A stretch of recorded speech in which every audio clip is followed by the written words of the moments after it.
Konnichiwa minasan, selamat datang diucapkan untuk anda yang mengikuti sesi ini secara langsung dan juga anda yang menonton setelah live stream ini berakhir ke sesi kolaborasi Stomachofchaos bersama laman pop culture suka ramai BuzzPopTV. So seperti biasa saya Kudo hari itu dari laman blog stomachofchaos.com bersama para penulis rakan-rakan dari BuzzPopTV akan memberi reaksi dan ulasan episod 14 hingga ke 19, which is pretty much the first half, I think, of the second core of BLEACH, 1000-year blood war,千年血戦篇, or otherwise apparently it's called the SEPARATION, yang disiarkan di laman streaming Netflix tiap hari Sabtu.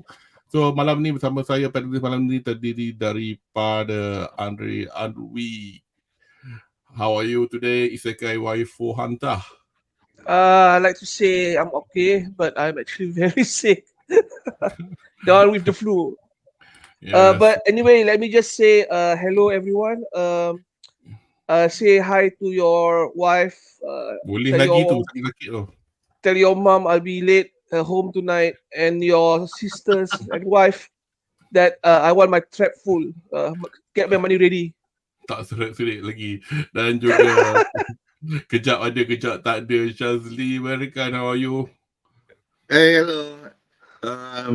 Aku punya status ni berkaitan dengan the whole story at this moment lah. The overall team. Aku macam like, what's going on here?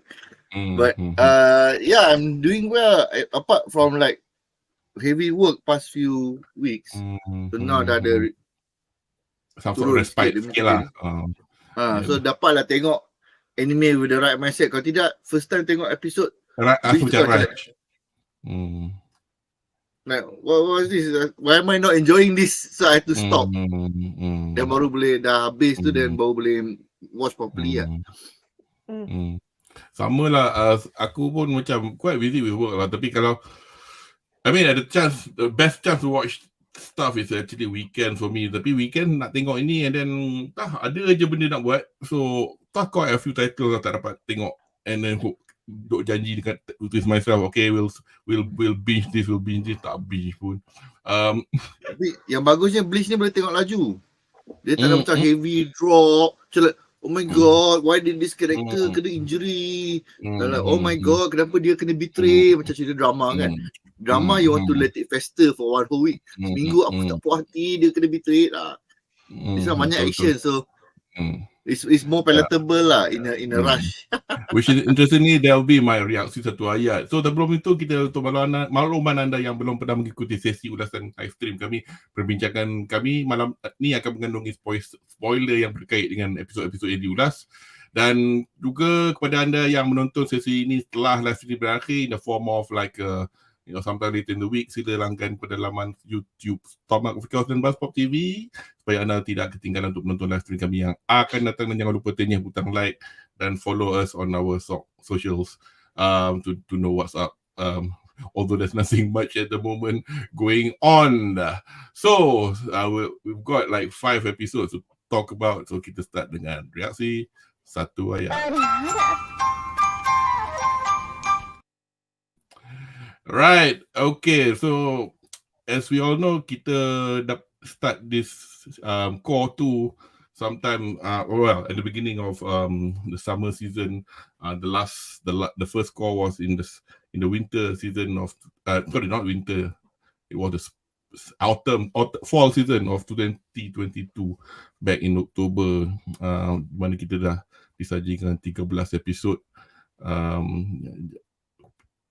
And anyway, so pretty much Serete dihentam oleh the Stern Ritters and the Soldats belonging to Yuha Baha, and now the good guys have some respite lah, tapi not very long. Tapi kan tak tahu, I think among the three of us, aku kau baca manga ada, Andri? No, I don't. I did baca manga the first dulu-dulunya, not 3 issues. Yeah, dulu. So anyway, for this score up to now, episode 19 is this 3 volumes, 61, 62, 63. Actually masa kita tengok core 1 tu, dia actually guna 5 volume. So it's quite surprising. So after this, we've got until 74, which is 11 more volume. So I guess they can squeeze it lah as 4 course as what they've promised. Tapi I remember baca benda ni dulu, I was binge reading it 1 tengah hari. So I finished 10 volumes in one afternoon. I had a headache, obviously, lepas start pukul 10 pagi, habis pukul 9 malam. Tapi one thing aku boleh katakan, anime ni, macam Syah cakap tadi, rasa macam, oh not bad, pap. Dia, what I thought was longer in the manga felt really short. It's not a complaint, tapi macam, bagus. Mungkin pasal mindset aku kot masa tu, because kepala pun dah mula tak larat, tapi nak baca juga, betul ke mana ni, and doesn't help with the characters yang kita akan jumpa much later on lah. Tapi these early characters are quite simple thus far, although some of them aku memang sakit hati. What's your reaksi satu ayat, Syaz? Okay, aku rasa bangkai dalam this current core ni kejap ada, kejap tak ada. It's treated with irreverence lah. Dia macam like, benda ni macam kau boleh curi, lepas tu kau boleh bagi balik. So what's next? Dia akan boleh double the power ke by just taking some pill and whatnot. So it's like benda yang dia orang kena train for years to get. Kau boleh curi macam tu je, and then kau boleh reverse curi by just touching. Sebab of this obscure fact from the past about holification. So it feels very like, this is like macam like a cop out tau. It was done too fast. It's like kau tak ada a sense of like you have to beat the guy who stole it from you, and then after that you have to like relearn the bangkai. Tak ada. It's just literally just like I just McGuffin punya thing aku sentuh, then suddenly all of the stolen bangkai become poisonous, and then it returns back. Aku boleh terima lagi dia punya part yang it became poisonous lah. But how it came back? Poisonous macam mana? Yang they touch that shadow thing tu. Yeah, the holification punya tu. The holification punya pill by the science punya guys. Ya, aku not tentang stupid je. Ya, masa dia sentuh tu bukan masa tu dia nak ambil balik the bangkai ke? And get holified a bit. So that is the whole point. The poison yang kena dekat the stenditus, not. Aku boleh terima if the Quincy holding on to the bangkai gets like poison damage kan. But why would it bounce back? Unless the Quincy guys say like, I cannot handle this anymore, I have to return it to you. There was no scene like that. Dia just tiba-tiba macam Hyorin Maru kan. Halfway through, tiba-tiba the ice wing pecah. What happened? So the captain got it back. So I'm like, Aku biasalah. Aku punya role as the bleach apologist. Untuk aku, bila dah the poison, dia macam buang balik because the bangkai isn't just some sort of free floating power. The bangkai knows the previous owner. It'll go back. Because previously it was something that you had to train. It was an ability that you grew. So for you to be able to pluck it out, tu dah satu issue. Then after that, for it to return back to you without the pencuri like tiba-tiba like, I cannot handle this anymore. Like the robotic guy macam dia tak bagi pun. Dia tiba-tiba tu why do you have the power? Kenapa kau ada roket besar tu? Pasal apa tahu? I mean, aku punya pemahaman pula, memang it took years for them to learn to get to know the bangkai. But bangkai tu dah kenal, tak ada sebab dia nak lupakan kau. Macam tu je lah. Macam kau punya saudara, katalah your close relative kena kidnap, kau dapat balik, takkan ada suddenly you have to start learning to know your, I don't know, your loved ones again, as if the person doesn't know you. That's how I see it lah. But I understand lah, it does feel like a quick thing. Tapi considering in the balance, looking at the greater scheme of things, if they don't sort out, I mean, personally, aku ada issue lebih daripada kesenangan dia dapat bangkai tu. There's another issue that came from that, which makes it a bit, but we'll go to that in a bit. Anyway, go to Anri first. Yeah. Okay, I had a lot of issues with these previous episodes lah, basically. One of the things that I noticed kan is, okay, when I said the second quarter start kan, I said it was very interesting, things are picked up, things are more macam high risk, high stakes. And then for some reason kan, this episode yang kita tengok baru ni kan, everything looks more or less the same like the previous Bleach tau. Before the 1,000-year war period tau. We see a lot of things yang more of the same thing lah. We see characters kan, they're like the same mold. They recycle. For example, you see one character namanya apa? Blazby, something like that. Busby. Busby, yang finger. He like the Renji Abarai of the Quincy. Is that what you're trying to say? He looks like the Renji Abarai. And he also looks like Grimjaw. Dia punya perangai macam Grimjaw. He's like, bila Uchi apa nama tu yang I keep forgetting apa namanya, Uryu. Uryu. But Uryu Ishida was presented as the heir for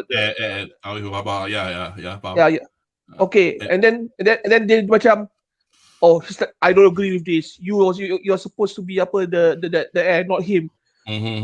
This is like the same thing yang when the Hollows kan like themselves with that captain apa nama dia yang tadi tu yang the main antagonist tu in the previous Bleach tu. What's his yang fake his death to the main antagonist tu. Aizen. For the visors. Aizen, yeah. Aizen. Aizen. Aizen was supposed to be the biggest boss, and then the Grimjaw was what like the guy who revolt lah. This is the same thing dengan Blazby. He's the same guy. And then we see a lot of the same things happening tau. Tite Kubo is trying to make Abarai Renji cool as fuck in the previous episode, and they tak ada macam character progression tau. They just have a power hike, but they still macam Abarai Renji dengan Rukia kan, they still when it comes to character punya improvement kan, doesn't improve anything tau, because they still want to be look on to by Byakuya tau. They wanted his punya macam dia punya respect, please notice us senpai. So I'm like, this is like no character progression tau. If Abai Renji kan dah kuat kan, and he doesn't give a fuck about Byakuya kan, and this leads him to become more stronger than he expect kan, it will be a great progression. But no, that's not the case. You see him kan, macam perangai dia kan macam dulu sampai sekarang kan, it's like the same character punya progression tau. There's nothing to add dia punya character tau. And Rukia lagi yang saya tak faham. They try to make these two right into a pairing, padahal it looks so forced tau, everything. It looks so forced. So before we go on to the first chapter, so how would you like it otherwise? How would you like it otherwise? How would you want this remedied? How would you have wanted it to be so that you would have enjoyed it more? Enjoyed it better. Okay. I would have enjoyed better kan if they were more consistent in whatever the Shinigami is and the Quincy is tau. Kita tengok Quincy kan, dia punya power kan, ada yang jadi macam pro wrestler punya power, ada yang jadi robot lah, ada yang tembak jari keluar api lah. I mean Shinigami kan, we know the bangkai kan is usually mostly in short form tau. Okay, the kana, what you call it, Shinkai, whatever it is, right? And Quincy kan, dia punya shape kan, it's not all these things. It's just a bow and arrow macam Uryu Ishida. I mean, if you look at the first few season of Bleach kan, when they tunjuk apa the Quincy kena bunuh oleh the Soul Society kan, they were just shooting bows, but for some reason kan, dengan Yahweh ni kan, they have all these crazy powers, and they don't explain why. How did this power varied tau? Seriously, as not kuasa dia jadi macam apa puaka, and I'm like, tiba-tiba kan kuasa dia orang. Yeah, it's like you mentioned this word, McGuffin. Everything that they touch kan, it becomes exponentially kan improve for no reason tau. What you're talking about? You're talking about the Stern Ritters, or you're talking about the modified Renji and everybody else? Everything. Okay. Like Renji, macam Renji improve kan. Let you continue. Renji improve kan. It's didn't he went through this Hyorin Maru punya Maru lah. Apa Zabimaru kan? Zabimaru, yeah. Zabimaru kan. Didn't he try to know Zabimaru in the previous seasons? Like 8 seasons ago? I can't remember. Because I don't know. I can't remember dari segi whether or not that bit. Kalau you're talking about if you're talking about the filler seasons, because there is one tanpa kuto arc and two filler bukan. Yeah. No, bukan this is the before that kan they have to. Masa tu dia belajar jadi dapat bangkai kan masa tu. Yeah, because dia nak lawan apa Byakuya. Because wants to save apa Rukia, right? Nak save Rukia, season 2 itu. Yeah. Okay lah. Yeah. But as you know, I can do this all day.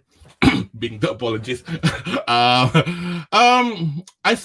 get your point. I mean, personally, I get your point. I mean, the reason that the Stern Ritters, they are different from the soldiers. So you're like comparing the captains and the vice captains or anybody with a certain level of officer level dalam Serete punya 13 guards. So, you know, yang all those guys that yang the lackeys, I mean the brevet, the first lieutenant yang duduk-duduk kat bawah tu, they don't have a hope in hell to learn the bangkai unless they are what talented or whatever, because people like yang they are officers because they are officers lah, because ada talent atau ada kebolehan untuk develop whatever it is that they need to develop. So the soldiers at the end of the day yang kita tengok dalam tu, they are all like rank and file, bawa pedang, reshi, tembak arrow, bereshi. It's only the Stern Ritters from A until Z, the 26 of them, that has all these extra powers. So it's like you questioning apa pasal Byakuya ada Senbon Sakura Kageyoshi. That's my point. Like but here's the my counter. Okay, Uryu Ishida still using the bow punya concept, and he's the waris.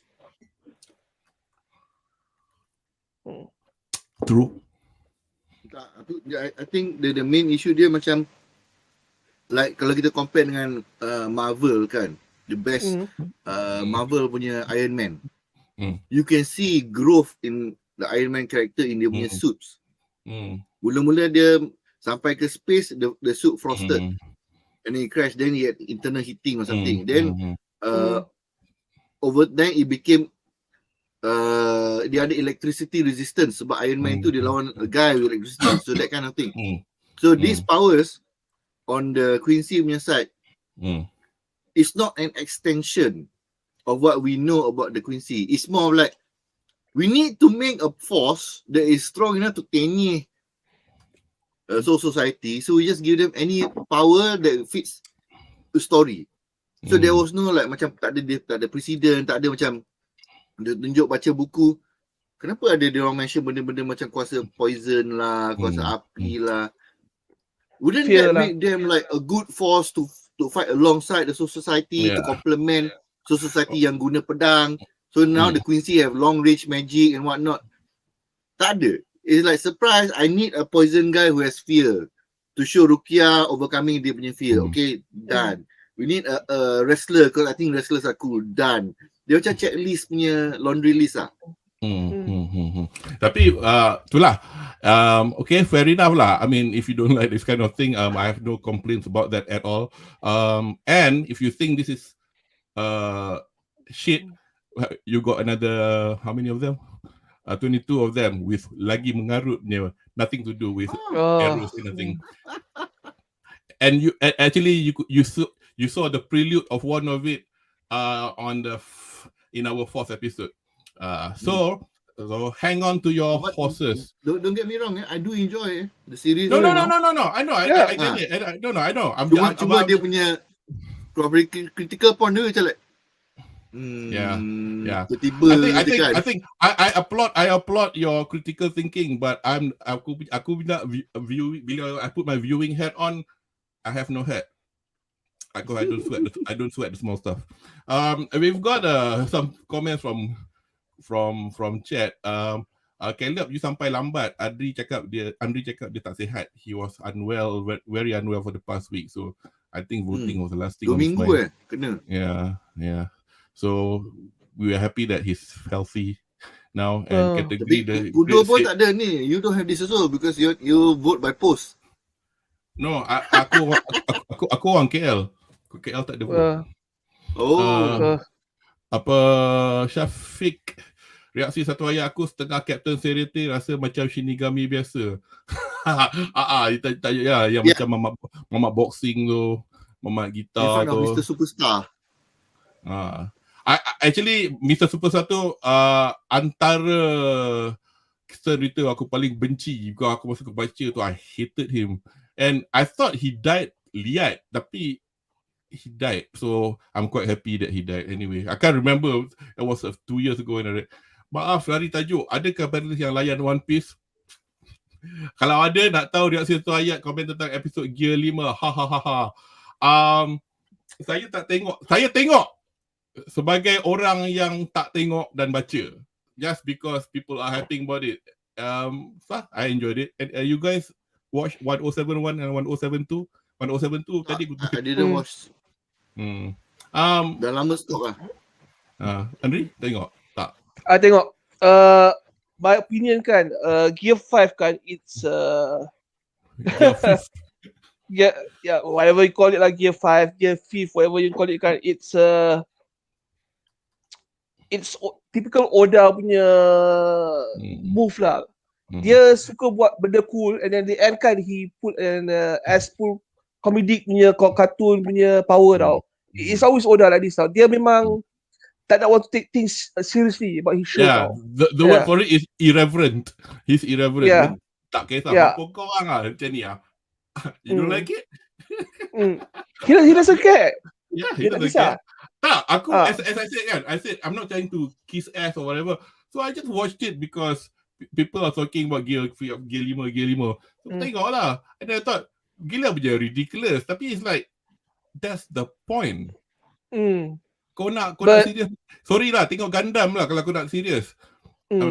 Sorry, I mean that wasn't meant as a troll, but you know, there are some serious animes out there for you know, you want to talk politics, go watch Gundam. Nak tengok pirate. Compare dengan Goku lah. Goku Dragon Ball is purely serious when it comes to fighting. Oh, masa lawan je dia serius. Bukan dia macam goofy sikit ke? Tak. It has become goofy now. What? Now Dragon Ball or One Piece? I thought One Piece. Both. I thought One Piece memang goofy from day one. No, Goofy. Okay, One Piece kan, Gear 2 kan was actually cool. Gear 3, Gear 4 dah mula pelik.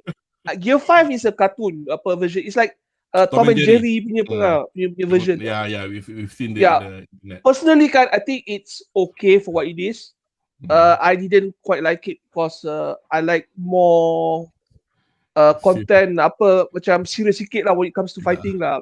I thought Gear 5 ni kan, it's going to be more like macam Haki punya, you know, influence kan. Kira kau macam Kaido lah. Kaido dia tengok kau ni siapa ni? Kau ni macam pasal komik. In fact, masa 1072 tadi kita tengok kan, we were like saying, kan dia kata, this is like a comic strip, dia kata. So aku macam, it's like, you're not taking this seriously. Tapi but Luffy doesn't give a shit. Saya tengok. I was half expecting him coming out of Kaido's ass. Ingat dia masuk dalam perut tu. Aku ingat dia pergi ke hujung kan. Macam, janganlah weh. Tapi dia keluar. I thought Kaido kan, he was fighting someone from Cuphead punya cartoon now. Tapi itulah. But sorry, you wanted to say something? I think I said already. Okay lah. Okay, so first time bercakap pasal One Piece in this in this forum. So anyway, we'll start. Hold on. Speaking of One Piece, right? Yeah. Are we going to cover One Piece live action as part of? I tak tahu. Aku Nick nampak macam dia interested, so tu aku biarkan kat dia lah, because yelah. Kalau korang nak join panel dia, that means at least somewhere between Monday and Friday boleh cover. I'm neither here nor there, but kalau Nick minta aku host, aku akan jadi the anime only first time watcher lah. I mean anime only pula, live action only first time. Live action. And apa ni? Oh cantik sial. Orang lain semua duk maki aku. Apa okey apa? Tak adalah. Well, that's what I'm doing with Bleach. Anyway, so yeah, we're going to our first episode of this call, which is episode 14. Right, episode 14. The last 9 days is based on that little poem that was in the diary or whatever lah. Yang pretty much it took him 900 years to come back and blah blah blah blah up to 9 days. And then itulah. So aku tak ada soalan sangat, tapi kita whatever it is, this is basically the point that ada dalam episode ni was basically the 9 days before the reappearance of Yhwach and the Stern Ritters back in Serite.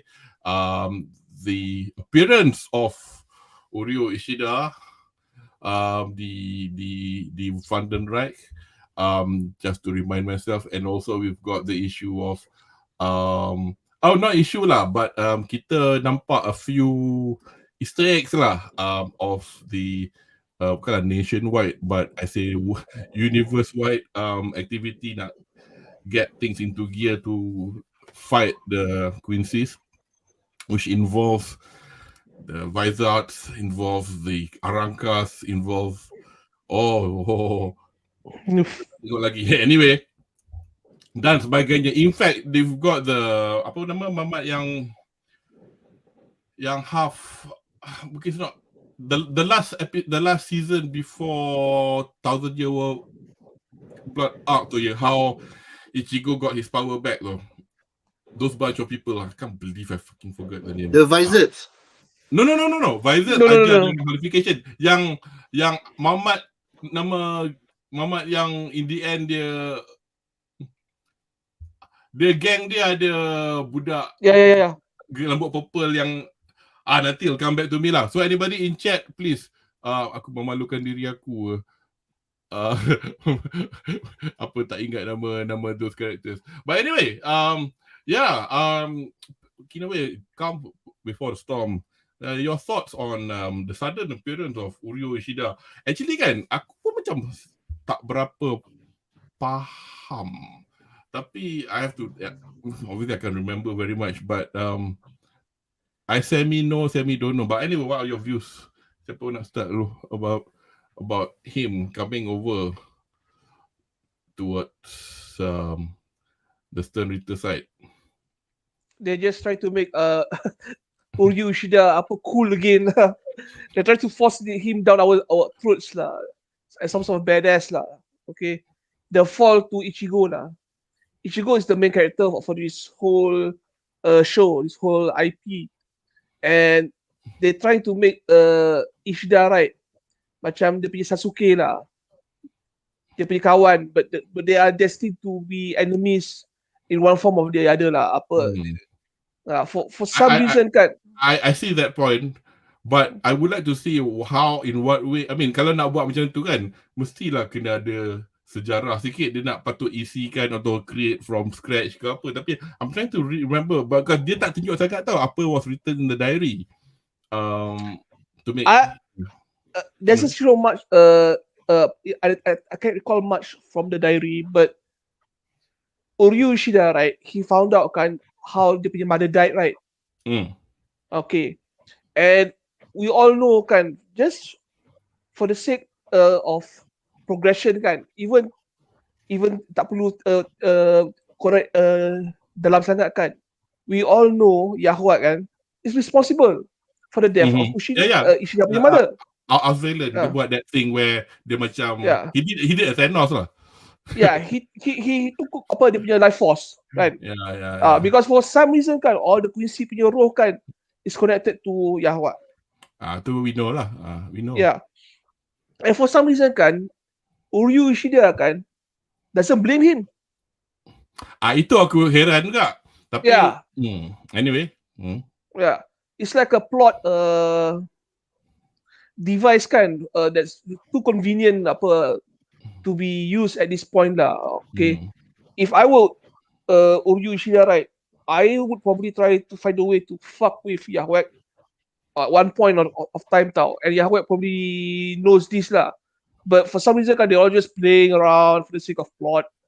And I think this is like macam almost lazy writing at this point tau. I mean, I'm not surprised with you saying that pun. I'm not gonna argue much with you. Shaz, ada apa-apa nak tambah to this point yang Anri just made? There's 2 points. First, aku nak cakap pasal this scene tu. It's like wow, so unexpected kan. Yang Roman tu. Dia macam like you handsome man, come to my room later. Macam like handsome man. One times are coming, right? Right to the scene. Whoa. One is a waste of assets.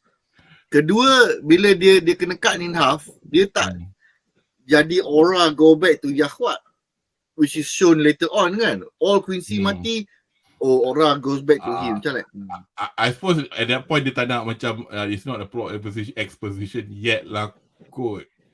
Itulah. But then we saw later on that dia kuat tapi tak adalah kuat sangat. So macam like it was a significant a signal of the fact that there is no proper power balance tau dalam this finale punya 4 cores ni. Kalau you compare contoh macam One Piece or Dragon Ball, when you have people who are the highest power levels, kau tak boleh tiba-tiba datang usuk boleh outpower him. Outsmart him boleh. But it's not a direct power punya fight lah. So sekarang ni there is no established rankings of power levels dalam core. Depending on the viewer, that might be a good or a bad thing. Setengah orang suka established like me. Okay, kau ni group S punya tier, this one A punya tier, B and C tier macam ni. Some people macam like, that is so done to death. I don't like that kind of power level punya establishment. So that is something that has been shown to be consistent throughout the show lah. There is no, kau tak boleh nak predict siapa kuat siapa tak. Especially macam contoh macam the fight superstar punya villain tu kan. Like you just do not know. Do you want to go here or do you go there? Tiba-tiba captain kena bahan and then the non-captain, because he has a name that we recognize from season 1 or season berapa, dari dulu lagi member lama, so he can just tapau the villain. So tapi tak apa, that criticism aside, Ishida Uryu ni I feel like is a character that was meant to be a stronger balance to Ichigo masa dulu. When I was watching I read the manga up to a point. The earlier season episodes. So during that time you had the adventures of the 5 budak sekolah ni lah. Kan you had Rukia, you had Ichigo, Ishida dengan dua Hime and what's the muscle guy? Sado kan. So the story was supposed to be about them. Then it got out of control. Then dia tinggal Ichigo saja. So this feels like they're trying to bring him back into the limelight. But it feels too much of a shortcut. Unless Ishida Uryu is planning to backstab Yahoo at the end. Then I boleh terima lah. Other than that macam like why are you so sibuk in a fight that doesn't concern you anymore? Benda dah 1000 tahun. Yang kau nak menyebut lagi kenapa? Kau dah hidup aman dah, duk belah je lah. Betul. Why do you need to involve yourself in this crazy fight that is out of your control? It's not affecting you pun. Let's say kalau kau punya because of the fact that there is soul society and soul reapers, you as a Quincy tak boleh nak makan. Macam like I cannot enjoy my food, all my food tastes horrible. Tak ada, there is no real reasoning. Cuma dia macam like aku tak puas hati ada this notes from the past from my family, so therefore I must join this whatever unknown superpower society which will ultimately pun aku pun tak tahu bagus ke tak. Because he is supposed to be upright punya character, tak pernah lambat sekolah, rajin belajar and all that kind of thing kan. So for him to join a group for no reason without doing proper research, it feels very no, it doesn't feel like I know what you're getting at. I know what you're getting at. So aku macam as I said before, aku kan the so-called bleach apologist, but you are right in the sense that masa Kubo Taito tulis benda ni, it was pretty much at the heel of the time when he was pressured to do the manga cepat-cepat, nanti anime catch up, blah blah blah kan. And then they stopped making the anime. So he kept making the manga. So whether or not masa tu kepala dia, head space dia macam still macam screwed up ke apa, and whether he knew, okay, I have to finish the story, and then if it's just unfortunate that he had to finish the story in the kind of way that too much mirroring what he has done before, which is what Anri has pointed out. So so sometimes when that happens, dia macam pasal apa tau, wearing memang kita ada 2 more course, and then this is like a lot of volume. Masa aku baca tu, it was one of those things where good, there is a finishing to this overall arcing story of Ichigo and his 7 powers or whatever, how many it is that he has. Tapi macam in the between itu aku rasa lah, untuk personal feeling aku tak adalah macam puji 100%, tapi it's like there's too much going on. The fact that he has this 26 Stern Ritter dia ada 26. So and then at the moment we are seeing like a monster of the day episode or Stern Ritter of the day episode. So okay. Tapi tunggulah Tin, because dalam Stern Ritter ni ada High Council lah. The High Council of the Stern Ritters lagi kimak, pardon my Japanese. Dia punya like what the hell? If you think that they should be firing both heroes, you could have a good time. So ni nak jawab sekali lah juga kepada kategori question, which is apa fungsi Yahweh buat Iva buat tak ke anak dia, well not really anak, apa politik dia, dan Ishida dia beli gelaran A lah Iva, for what reason? If you want to just watch the anime in itself, dia tak bagi banyak sangat reason, and other than the fact that he survived the Auswählen, tak macam dia punya mak ke apa. Tapi yang kelakarnya, bapa Ishida yang doktor tu is a full-blooded, katalah macam kita tengok Harry Potter, apa nama Mud Blood yang campur. Dia tak Mud Blood lah, mak dia Mud Blood. So Mud Blood kahwin dengan orang yang fully blooded. So Ishida still not fully, bukan punya thoroughbred tu. So apa? 3 suku. 3 suku Quincy lah. Ishida ni lah. Ishida dia 3 suku. No. He is full-blooded Quincy. Cuma dia punya punya pedigree kan apa is questionable. Tak, pasal apa ni? Mak dia kan macam orang gaji. Mak yalah, mak dia half blood. Mak dia yang ada nama dia. so bapa dia yang doktor tu full blood. Kalau full blood kahwin half blood, still tak dapat full blood je. Yes. Dia bukan gahara penuh. So betul lah apa Syah cakap 3 suku. So so the Yahuha punya explanation was engkau survive, ada sebab dia survive. This will be explained later unfortunately. So saya kena mengaku saya tak ingat, tapi ada sebab dia. Because lepas ni kita nak tengok dia nak reveal lagi tau Yuha Bahar ni datang dari mana, walaupun dalam episod pertama ni ada adegan yang nampak sperm berbagai jadah semua tu kan. So which is the starting point of his origin. Origin story dia akan mungkin dicerita dekat season 3 tapi it's a bit later. It is. Nak tengok. I imagine tau apa, this is my story and then apa ada satu sperma tu. Ada starting dia sperm. What a beginning of a story. Tapi aku tu lah macam tengok, oi. So tu dah tak ada sperm dah. And then lagi tu, kenapakah Yuha Bahar tak ambil bapa Uri? That's the point lagi satu. Jadi exactly. orang dari ambil si Uri ni. Betul. Dalam cerita ni, bapa dia tak ambil pot pun. Yes. The itu father kan. Aku mengaku. Ini plot hole. The father, the channel paling ideal now. Okay, the father. He's pure blooded. He's competent. Then Uryu. And tak tahu lah. I don't think bapa dia dah mati by this point of the story. Tak.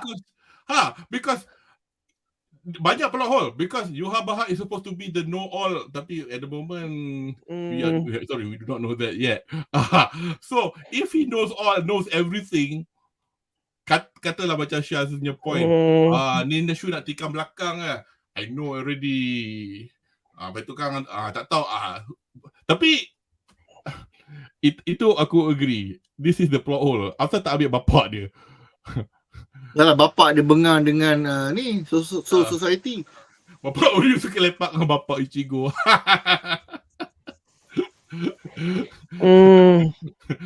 Yes. Anyway, okay, the next point in this episode was also the famous Mamat Koyak though, which is there was no reason for that to happen, but they did. Mamat Koyak. Mamat yang Koyak 2 tu, yang you come to my room. Dah lah, I feel upset today.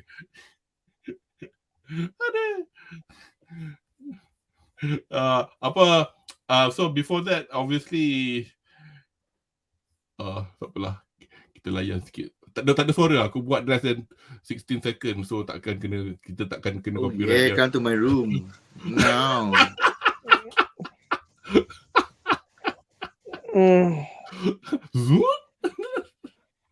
Tapi dia ni kan, dia kuat. Tapi tak apalah. Because Bambi tahu Buster Bean nama dia. So anyway, then there were a few other things lah. Obviously,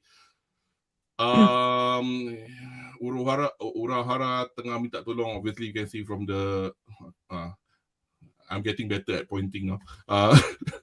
From the remnant of the Vizards in Kurakara Town, and Captain kita pergi jumpa kawan-kawan Ichigo kat sekolah, kata nak kata tak kata sekarang, tapi quite sedih kat part tu, tapi at least dia kata tak sure lagi. Tapi kemungkinan So have you got any comments on the revival of, other than Ichigo that we know is got now to tanpa kutus blah blah, but we've got sorry lah, sedikit gelap yang Renji dengan siapa tu? Rukia tengah train. Aku tak ingat Rukia dengan Renji kena belasah dengan siapa dalam first score itu, yang sampai diorang setengah mati. Tak ingat. Dengan siapa? Because abang Rukia Byakuya kena dengan Asnot tu, yang sampai tapi I can't remember who demolished them, but so unfortunately lah, as much as Anri has pointed out that kita tak nampak any development nampak terlalu cepat, because aku rasa juga terlalu banyak benda nak tunjuk, because aku tak nak spend 3 episod nak tengok diorang duduk dalam gelap lawan kayu, nak tengok suddenly aku kenal ni, and then mamak janggut tu kata aku namakan semua benda, so tu pasal kau tak kenal ni. Okay, fair enough. Tapi itulah among other things lah, for a person to have to write all this stuff in the mental state that he was in, and now he has to finish the story. So I can see lah why there's too many things that remains unanswered at this point. But anything else you need to add? Aku just nak comment the fact that they have this super training process untuk selected individuals, but it was not offered to the rest of the captains over the centuries. Makes no sense at all lah. Tapi dalam kau punya faham. Group Zero tu kan macam like, wow, we are the strongest ever but we don't fight. Tu aku like, okay lah, aku faham lah, mungkin kau punya king tu bodoh kan. But the fact that you don't offer this training to any of the captains over time, like mungkin once a century satu captain akan dipilih, you know, tak ada. You don't have any of this retraining, reforging of the weapons. It only showed up during this. It was not mentioned like long ago in previous BLEACH seasons and whatnot. So it's like, surprise, we need a power up. How do we power up? By a group who never fights, who have solved all the problems in society, you know, against the Quincy when they attack Celeb. Yeah, I agree to a point. Tapi I mean, as much as they did explain themselves that it's not our job, korangnya job yang patut jaga Serete. But I guess the stakes have now changed in such a way that they had no choice but to. They could have like, biarlah kau mampus, kau tak ada, kau kena bunuh dengan apa ke. Tapi they did revive those people. So whether or not there is an issue at the moment, there is another aspect to Yuhabaha yang tak disebut lagi dalam cerita ni, which I know of, which probably explains the reason why the 4 captains, the 0 captains, know what the stakes are like, and they probably, okay, this time have to do something about it. But the fact that they probably didn't expect it to go this far. Tapi kita pernah sebut, kita pernah sebut lah before this, I guess in our previous bedah, yang biasalah bila kau dah tak ada, you know, compared to zaman Gen Rusia muda-muda where they were still all like rogues and killing people everywhere, even though they were captains. They were used to fighting, and then nothing happened after for 1,000 years once they demolished the Quincy's kan, so they got soft lah. Tapi that's ni, so far so good bagi explanation. Bapa Oryu tak suka Quincy Heritage dah, sampaikan tak mesra dengan arwah bapa dia. Oh, you tapi sebalik dia kan macam tak nak galakkan anak dia. Now remembering back, Oryu yang diam-diam pergi ngatuk dia soken, duk dekat waterfall, belajar semua ni. Tapi if I'm not mistaken, nothing happened to his father. So if Yuhabaha just can muncul, I want you to be with me, he could have, but you know, because kalau semua cerita tu thus far dia ada macam dah mula tunjuk apa background story, terasa macam Demon Slayer lah pula. Oh, macam ni asal kau, patutlah. Okay, I guess we can go to the next chapter lah, since this is the chapter that probably has nothing much going on. So kita ke episod ke-15. Oh, salah. Rara. Okay, 15. Ini Japanglish ya, so bukan baca A Piece from Shadows, which explains how selama ni well, they've been in Serete all this while. So again, one of those things where people go, convenient explanation, but well, dah tu dia nak buat macam mana. It does feel like that because they were never anywhere else. They were there. So during this time is the first time yang obviously yang tadi, ada overlay yang sebelum tadi yang tunjuk that red thing engulfing the Serete kan. So it wasn't that invading. It was invading from the outside, but they actually appeared from the inside. Yes. And also we've got, I think, the beginning of a couple of fights. I think one was with the Soifong gang, and the other one with the Rangiku and Matsumoto dengan Toshiro punya gang. And also the beginning of what is described as a particular training that's meant for Ichigo, tapi the actual details of it dia tak cakap lagi. Also a few clues can be seen when that happens. So anyway, your thoughts actually on the issue, on how Kubo decided to make these guys actually dah memang duduk serete all this while tapi dalam bayang-bayang. Anybody wants to comment first?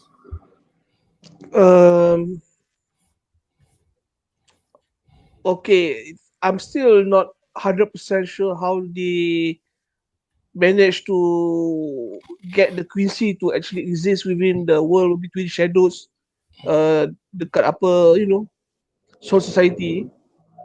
Because I thought Soul Society itself is like a control pocket dimension kan that are controlled by the Shinigami tau. So for them to have no control over hidden pocket apa that existed within their own hidden pocket kan apa, it seems a bit macam another MacGuffin lah, for the sake of plot lah.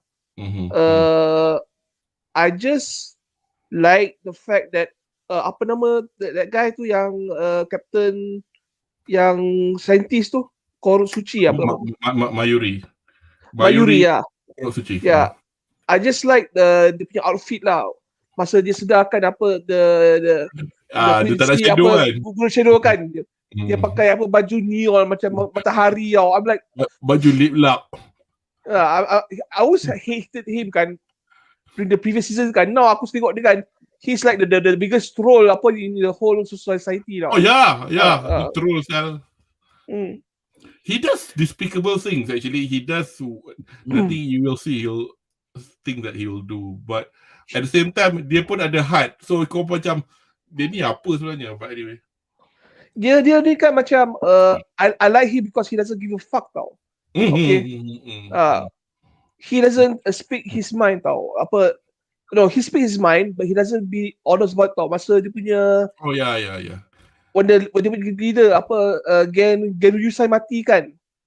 Okay. I know he's upset but he didn't actually put it out in open that much tau. Yes. Right. Even sekarang kan banyak dia punya comrade mati kan, he doesn't give a fuck. Yeah. Oh, only 3% apa survive. How pathetic. Okay, I'm like okay. He means it. Betul. Dia tak peduli tau. Betul. Yeah. But he is actually character wise kan the most solid tau. He is practical tau. Okay. So I appreciate dia punya character kan as the guy who the most heartless but yet also the most funny tau. He makes the whole scene kan, whether you'll be attacked by the Quincy atau try to survive apa Soul Society kan, he makes it the most relevant tau. Okay. Kita he's having a good time whether he dies or not kan, tengok whether orang lain mati ke tak dah.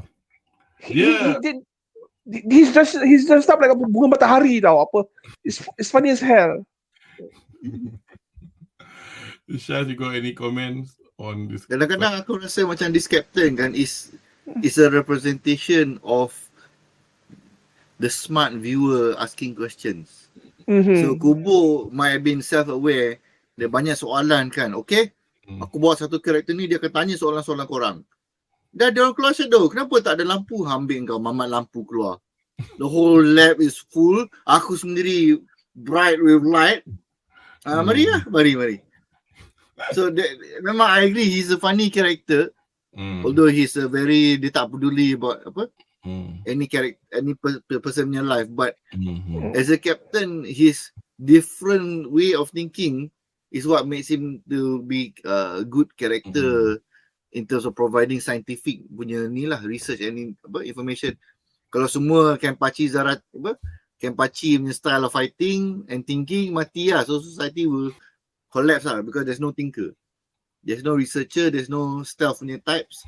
You will die. Itulah. Dia punya shadows ni, aku fikir juga apa benda dia punya shadows ni kan. I'm not sure if it matters. No, let me rephrase that.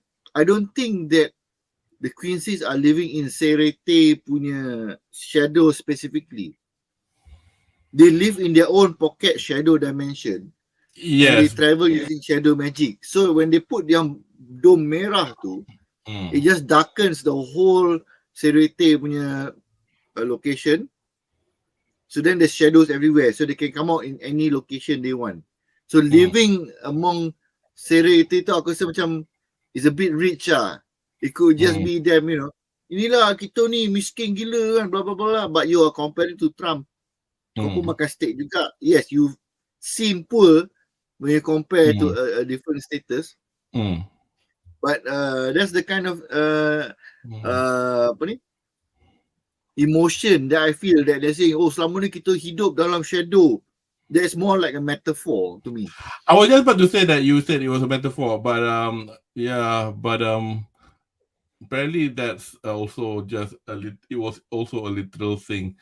But the word Vandenrijk actually, just looking at Google Translate here, it just means invisible empire. So it didn't say much anything else about how they've lived in the shadows for 1,000 years. So I mean, if it's just a metaphor, then it wouldn't explain why Mayuri sanggup memakai baju lip lap sampai tak nak ada shadow langsung. Yeah, what I mean, the phrase that they are living among the Serete tu sendiri is the metaphor. Because they have lived in shadows, so the shadows could have been anywhere sebenarnya. Faham. Tapi kalau shadows could have been a shadow realm, macam katalah somewhere else kan, macam especially juga Hukemundo here, Earth here, and say for example their own shadow realm. The point is, Mayuri didn't want any shadows whatsoever in this new laboratory to prevent any more incursion from. Oh yeah, that was cool. Another thing, obviously, in this episode is, as I said, the first two fights lah. Apa nama Mamat Robot ni ni lah. First time aku jadi macam Mizi sampai tak boleh ingat nama. BG9. Lawan siapa? Soifon dengan left vice captain yang, I mean, a lot of people say that because the vice captain has always been for Soifon lah, has always been like what looks like comic relief and memang. So memang orang tak respect dia langsung lah. Tapi actually, as if I'm not mistaken, this is not a spoiler because we've seen it already, but the bit where BG9 attack apa nama vice captain dia ni. Tapi kalau kita nak cakap I was slightly disappointed in the Soifon punya fight.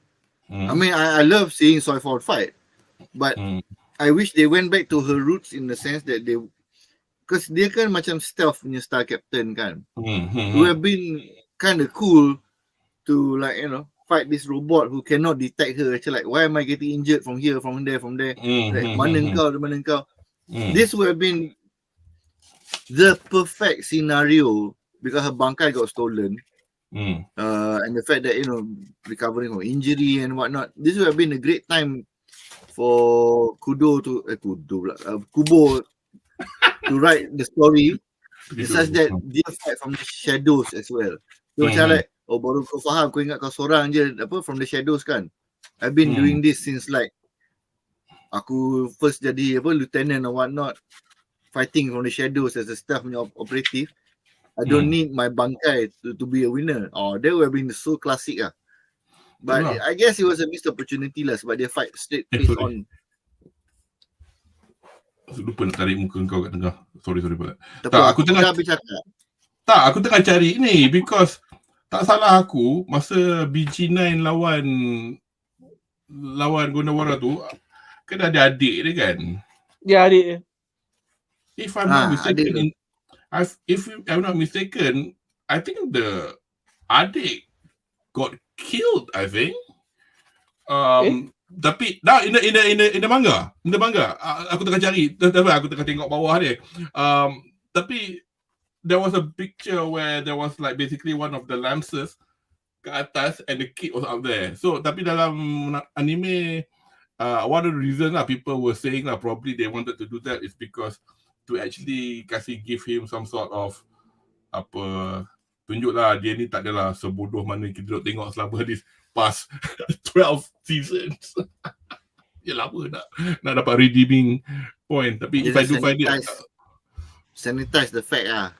Ada kategori cakap dalam manga kena cucuk. Aku tengah cari apa macam tak jumpa dalam. Dia cucuk mati terus je. If I'm not mistaken, dia cucuk mati. So I'll confirm. Tak best lah juga ada budak kan macam, tapi yalah biji ni peduli apa dia. Anyway, so that was that one, and then ni belum lagi kan, ni belum fundamental brutal. So this is the first bit of the fight. So obviously Piang mampus kena, tapi yang lagi tu the other fight Rangiku dengan this was a bit thoughts please. This fight was actually I got a bit annoyed with BuzzPopTV lah juga dari segi macam you're right lah dengan dia punya perangai yang macam another Renji, but macam Rangiku lah, sial, why you did my girl so bad.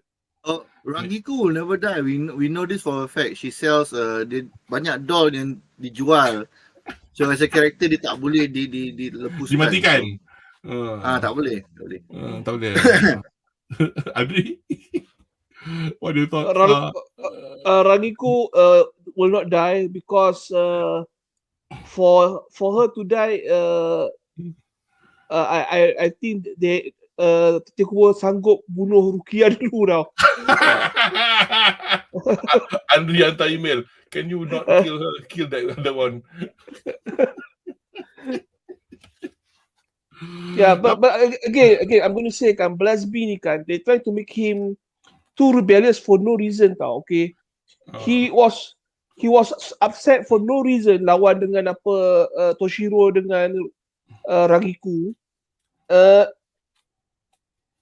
He's just there to make things intense for no reason tau. Okay. And aku nak tambah apa yang saya cakap pasal Soifon kan, is a wasted opportunity tau.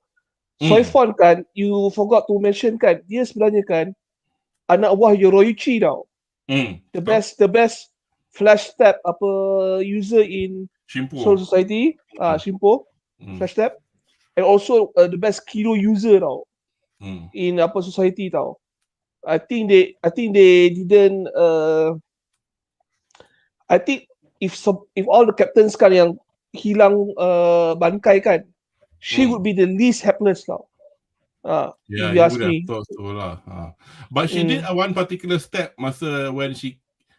We can talk about that because that's the next episode. But she did mention that she's got something else up her sleeve all this while in the 9 days that she trained, that made BG9 didn't detect her movements. But we'll get there in a bit. Apa ni? Studio Piero buat hal ni bab yang ni ke? Yang bab siapa tu? Adik dia tak mati tu ke? Please add to the comment. Sorry, tadi aku miss kau punya comment. That's why aku tak tahu which context are you talking about. So anyway, the last panel. God. Anyway, you know which one, the green one. Does anybody know what that is? What it signifies? Tak nampak. Dia kan at the end of this episode and at the end of the subsequent episode, dia tunjuk Ichigo been walking slowly on this path, and do you know to what reason the captain Hishibe suruh dia buat this little path before going to the other captain yang jadi tukang jahit tu? For the sake of training lah, basically. No reasons. There is more to it than that. Tapi aku macam tengah nak ingat. If anybody who's read the manga, by all means, please let me or let us know whether it's actually in the manga, because I can't remember this bit at all. So whether this is Kubo trying to explain certain things that we'll see at the end. Ni dia duk cari. Sorry. Mana benda tu? So I don't think she survived.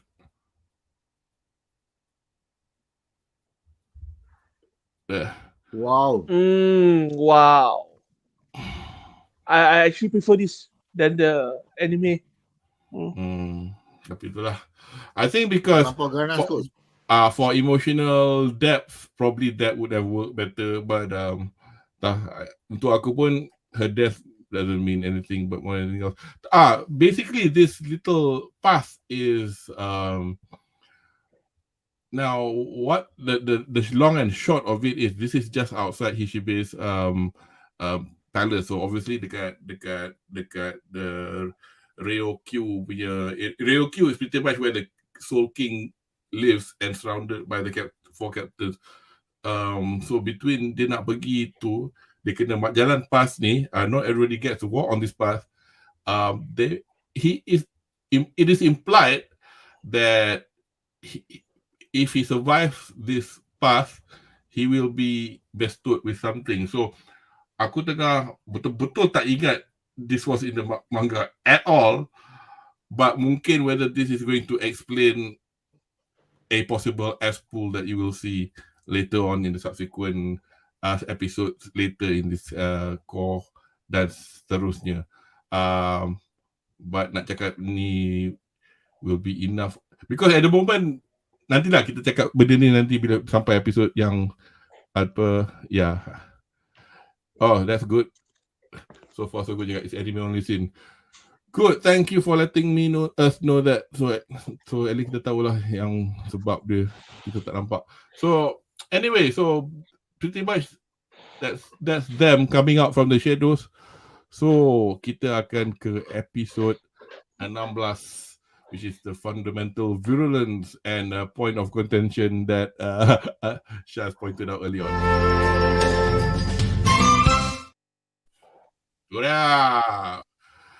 Urahara hasilkan pil cikit teon untuk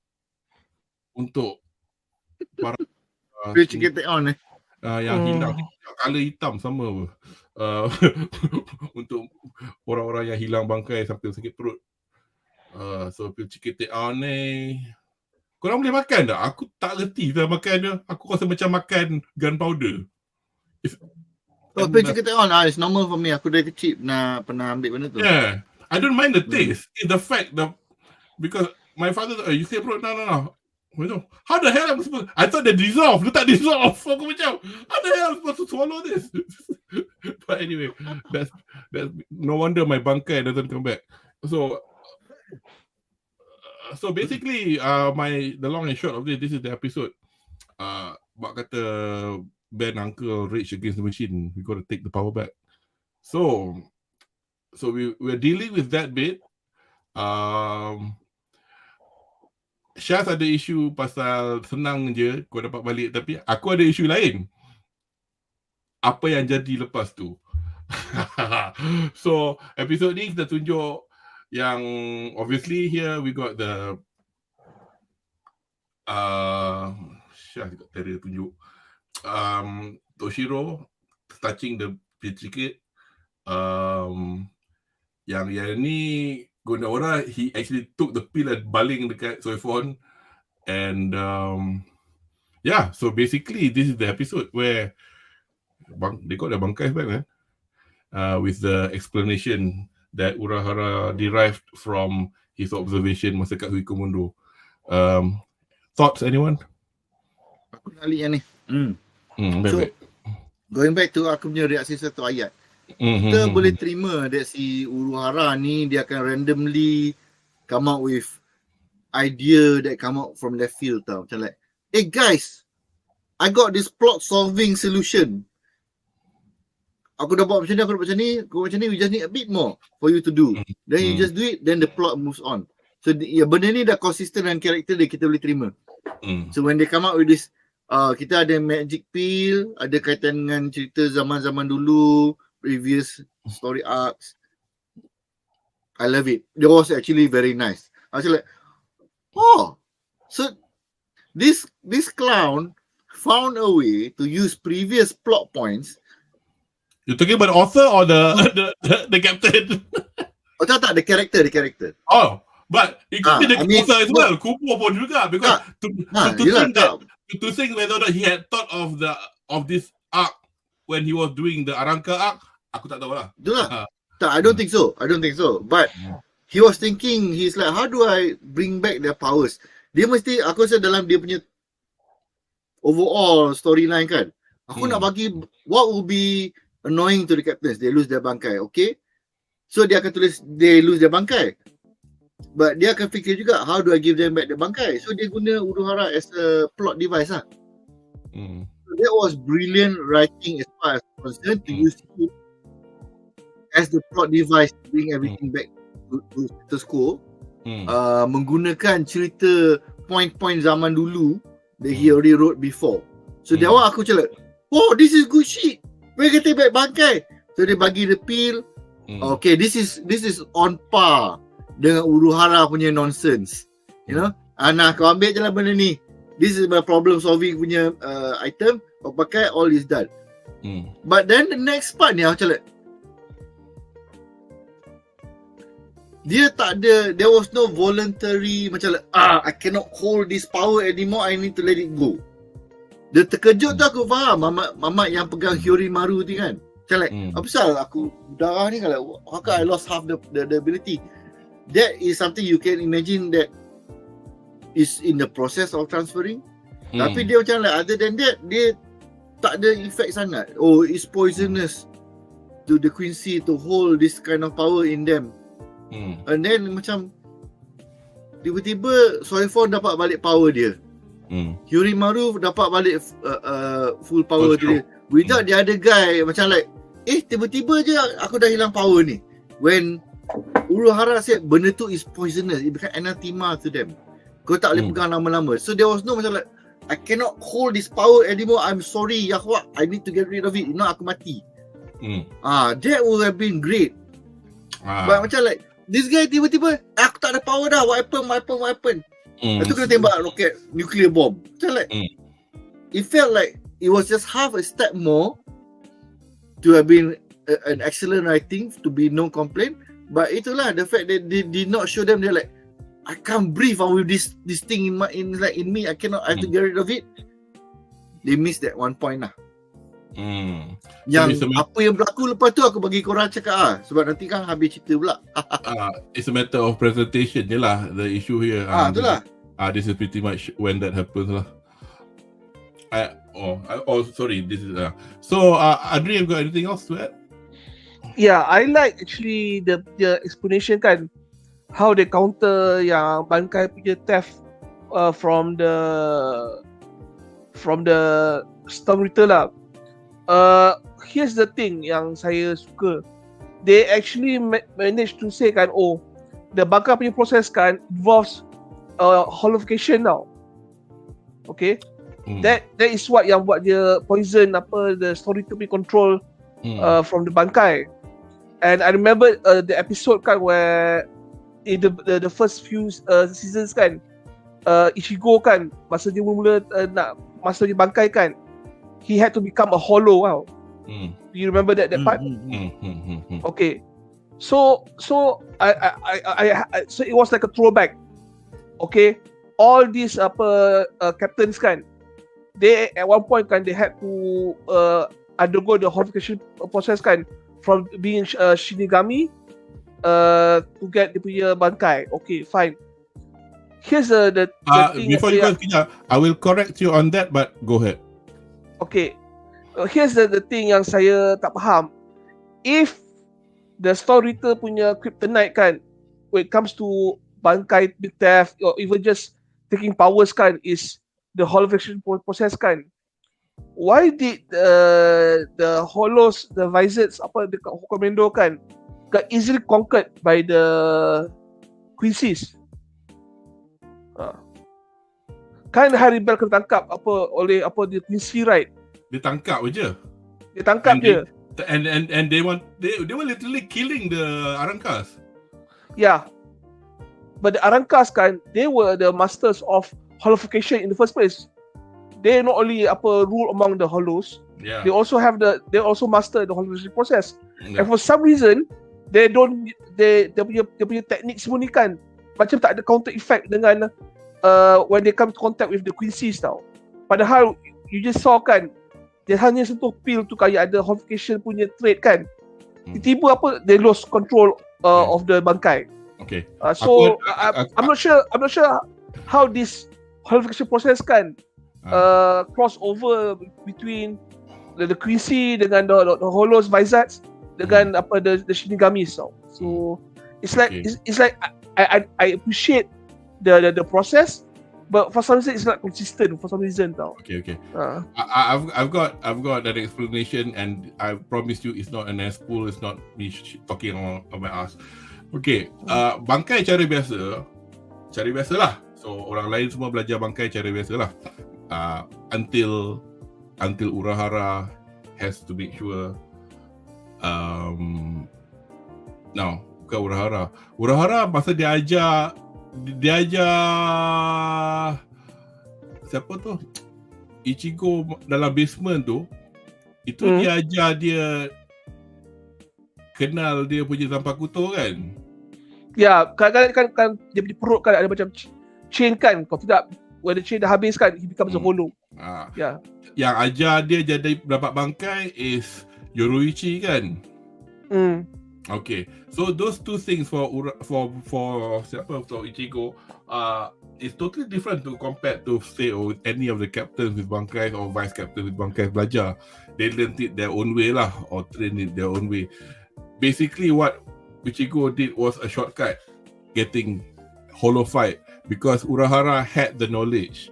Obviously from, as you know, from the episode yang nama pendulum arc nama pendulum swing ke Bedah, the first time when Aizen macam bukan secretly dia macam trick this bunch of captains, which is including Shinji semua, they got hollow fight, and then diorang kena buang daripada Serete and to live as Aizen. So those buggers, they become hollow fight for a different reason. They got hollow fight later on, but they were captains. They would have bangkais already. Kalau kau perasan, ubat pil cikit ni, lepas Urahara perasan yang macam apasal dia tak ada macam sibuk sangat nak belajar the resurrection format of the Arankas, because as you say, okay, kau tengah tak faham apasal hollow punya effect bukan tak effect apa the Quincy's yang attack all those people yang I think because it's nothing to do, because at that point they were just killing they also one of the reasons they have no interest.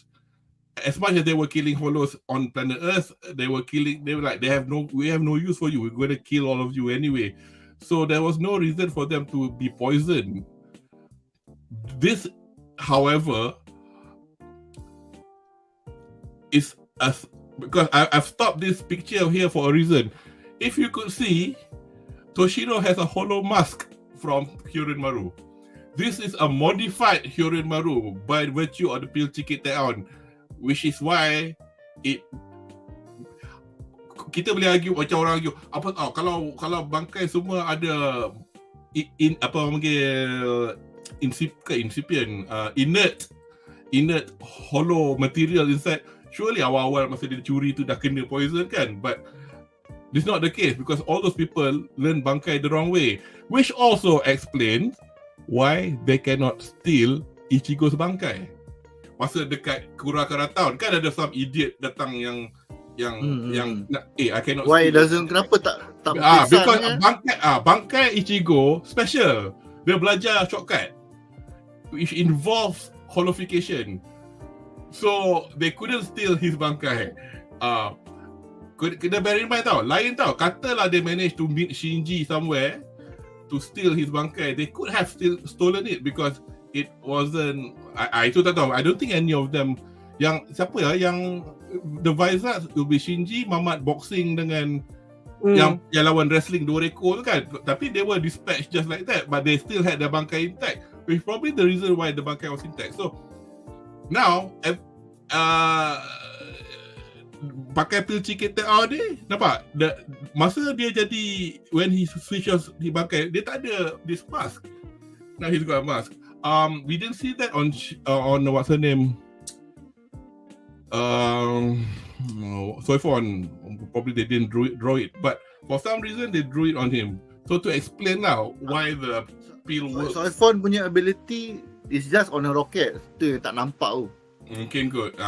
And then kita pun tak nampak siapa Byakuya pasang bangkai dia yet. So we'll talk about that in episode 19 lah nanti. Ada pakai shikai je, biasalah. Tapi lepas aku tengok Gear 5, aku malas nak dengar layan orang kata anybody OP dalam cerita BLEACH anymore. Anyway, so that's the explanation lah for why this spill ticket causes problem for the Quincy's. And obviously the other fights with this was the introduction of Shinji's bangkai yang we've never seen, only mentioned dalam light novel I think, or I've never read it, where he can only use the bangkai kalau dia seorang. Kalau dia kalau pasal bangkai dia menyebabkan orang tak kenal lawan dengan kawan. But the interesting bit is obviously Bambi here having stolen. Did she steal the bangkai? Yeah, she did, didn't she? The bangkai from Komura. Tapi bangkai back. So dalam overlay ni ada 2 benda, tapi the second benda tu I'll talk later. But first benda is the false standish. This is my slight issue, yang macam kau tadi ambil bangkai, ambil bangkai. Rupanya kau ada this power called the false standish. Asal tak guna ni straight away? Faham tak? Dia lepas hilang bangkai dia. Oh, kau ambil bangkai yang aku curi tu lah. Tengok aku sekarang ada power. Why? So anybody got any comments? No comments. It's just so stupid. And then kau punya, supposedly your power is stronger than bangkai. So why do you need to steal the bangkai? I mean, you steal the bangkai then beat them with your ability. Aku boleh faham. Kan. Then nampak, not only is total despair lah, you steal opponent your strongest weapon, then you use your strongest weapon to beat them. But having the bangkai with you stops you from using your strongest weapon. Itu yang jadi case apa, kejap ada kejap tak ada macam ni. It makes no sense lah. It really makes no sense. Syafiq ada teori mungkin sebab Force Sandish tak sekuat bangkai. Probably, tapi it still packs a punch. Really, if it's not as strong, then why did this happen?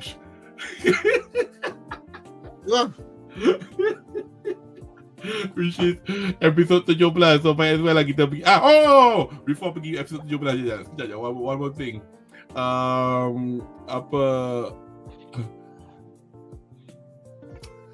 Betul, because dalam rush tu pun banyak volume dia. So kau bayangkan lah, kalau agaknya kalau dia tak rush kan, kita baca 100 volume kot nak bagi habis cerita ni. Tapi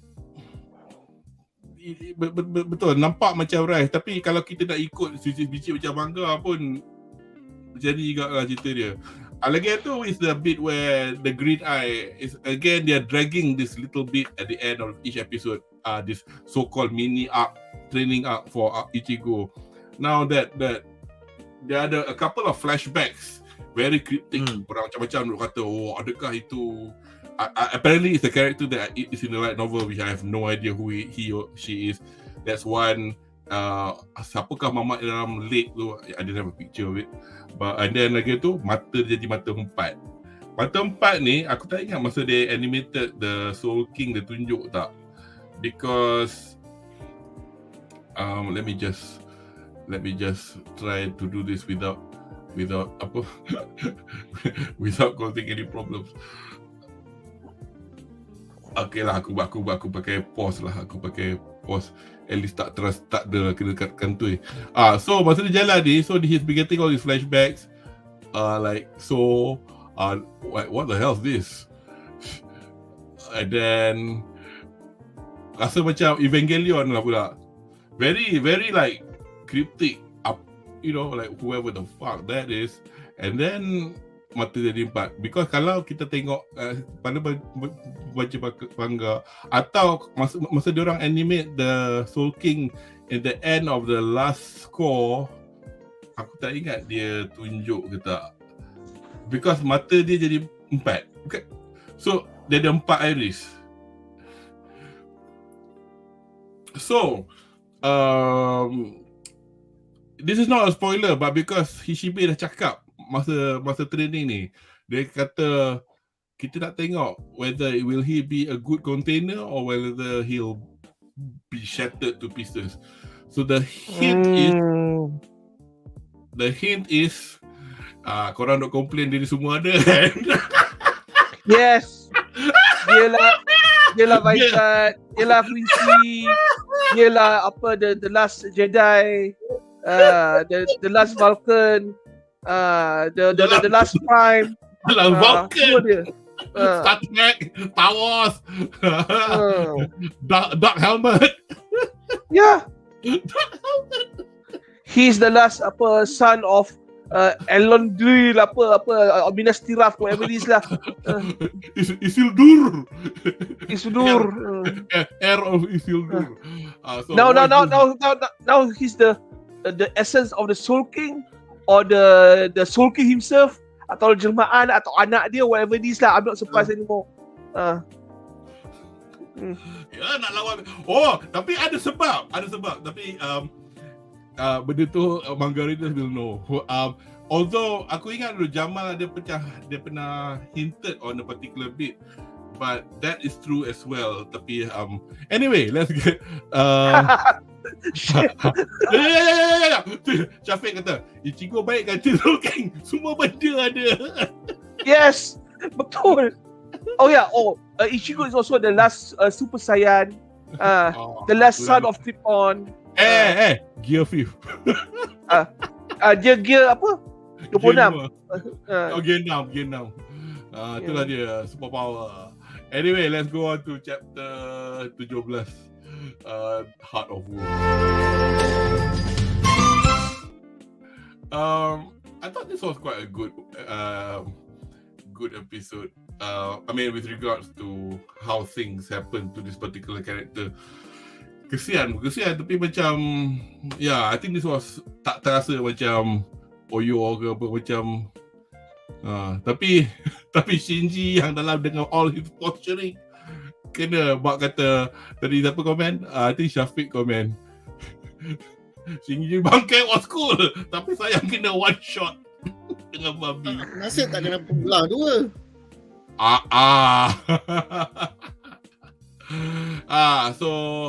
So anyway, this is the Heart Wolf Komamura punya arc lah to the end of his to do what he can to help his comrades. He went to see his elder to commit the final act of this thing called Jinkan no Jutsu. Rupanya asal aku gelak. This is how I help society. Jadi anjing. Well, he tried his best.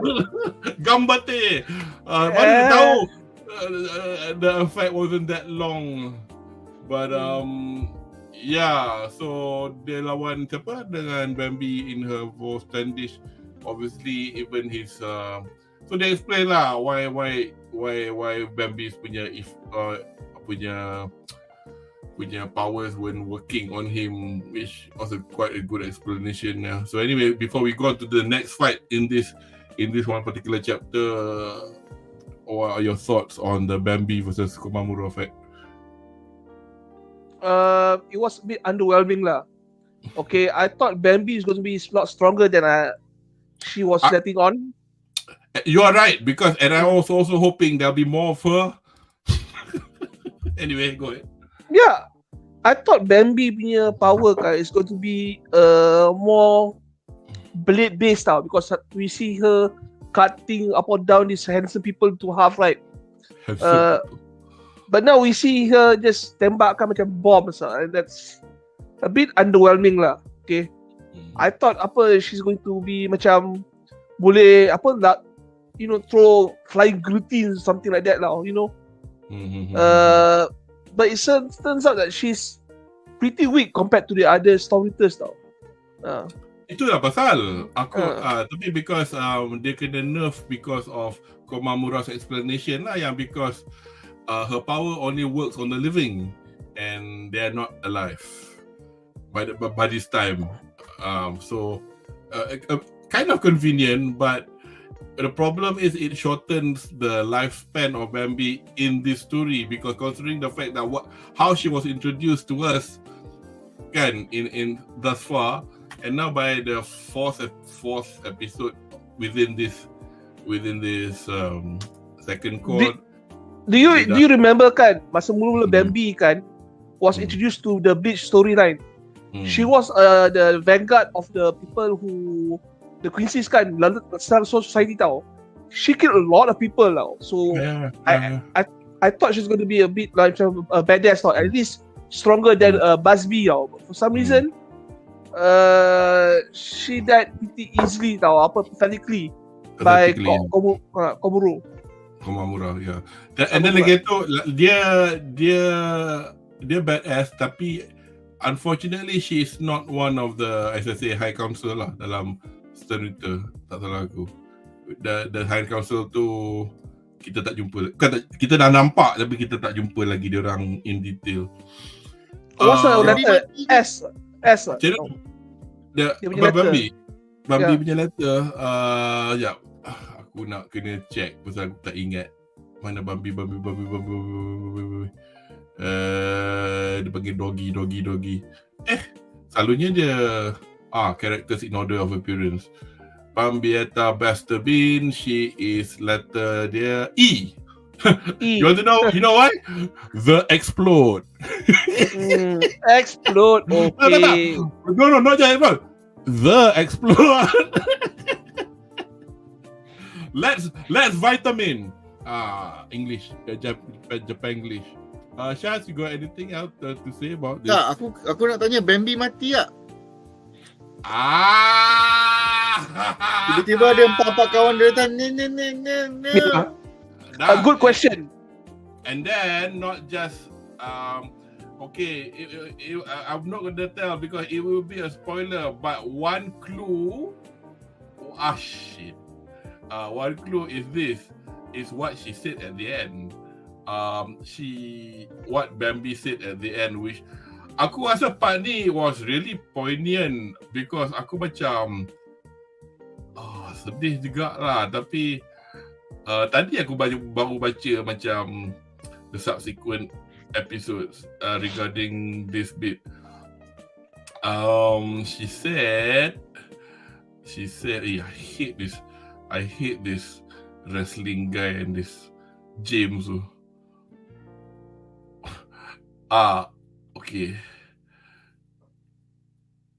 Okay, here we go. Sorry tadi lambat. Okay. We'll be so lonely without you, Bambi. Oi. Okay. Right, girls, no, please. Don't do it, Gigi.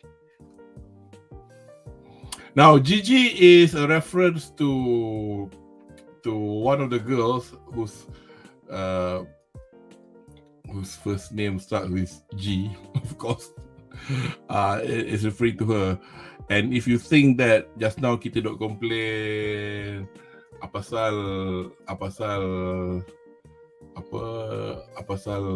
power diorang ni tak ada kena-mengena dengan siapa? dengan like Reaksi, Ebo, Setiap, and you're going to get a kick of this ability of this particular stern reader. So cara dia orang cakap tu, it's like she was the dumb one in the group of 5. Yeah, tapi and they were just like, bagilah dia ni the chance to shine and everything. Lepas tu kalah juga kan, kita dah bagi kau dah semua dah ni. So it feels like they made her the leader when she's actually the weakest. So macam yeah. Nama dia Giselle. Dia punya okay, I will tell you her letter. Her letter is Z, but I will not tell you what the Z stands for. Tapi chat kalau chat pun tahu, jangan cakap. Tapi pasal spoil. Pasal ia menyedihkan keadaan masalahnya. Walaupun aku macam kadang-kadang bengang tak dengan Bambi atas tu, tapi macam tapi itulah, that aside, this is when Komamura tak dan nak buat apa-apa, dia punya effect dah wore off He changed into it's not just tukar jadi anjing je, it's an animal that cannot speak, because that's his curse. The curse is he becomes the wolf lah, and will never, dia jadi binatang lah, dia tak boleh macam bercakap lagi dah. And then to complete it, the elder eats his heart. So far so good. Bambi skill quite OP actually, sebab semua benda guna Reaksi dan kiranya dia boleh letupkan literally everything. Yup,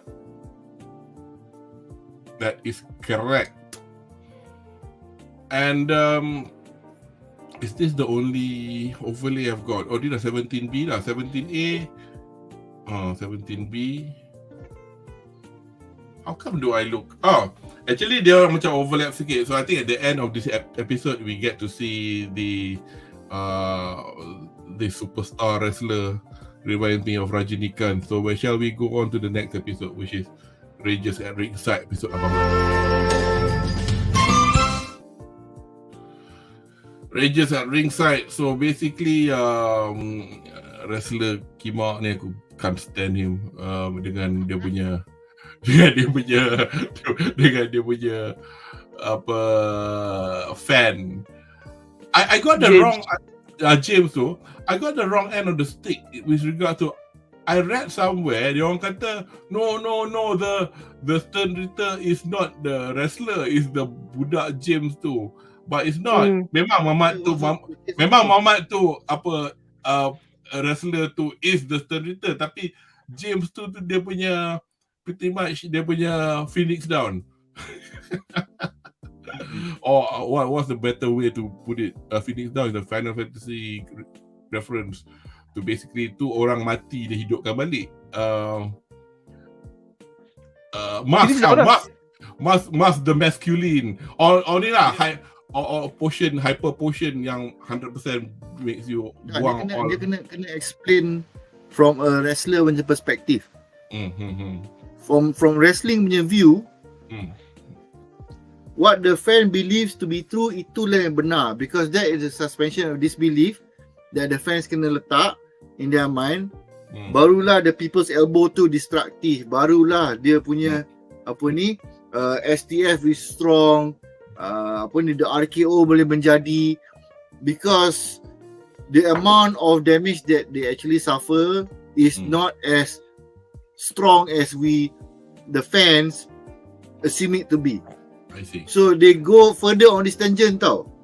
So macam like the fans kata dia masih hidup, so hiduplah dia. Fans kata now is his time for his comeback, comeback Comeback lah. lah dia.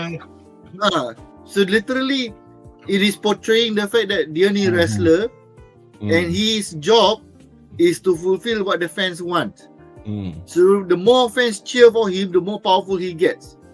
So bila banyak James keluar, superstar jadi kuat. Jadi Rajinikan lagi kuat. I was so happy with this, like, this is done right.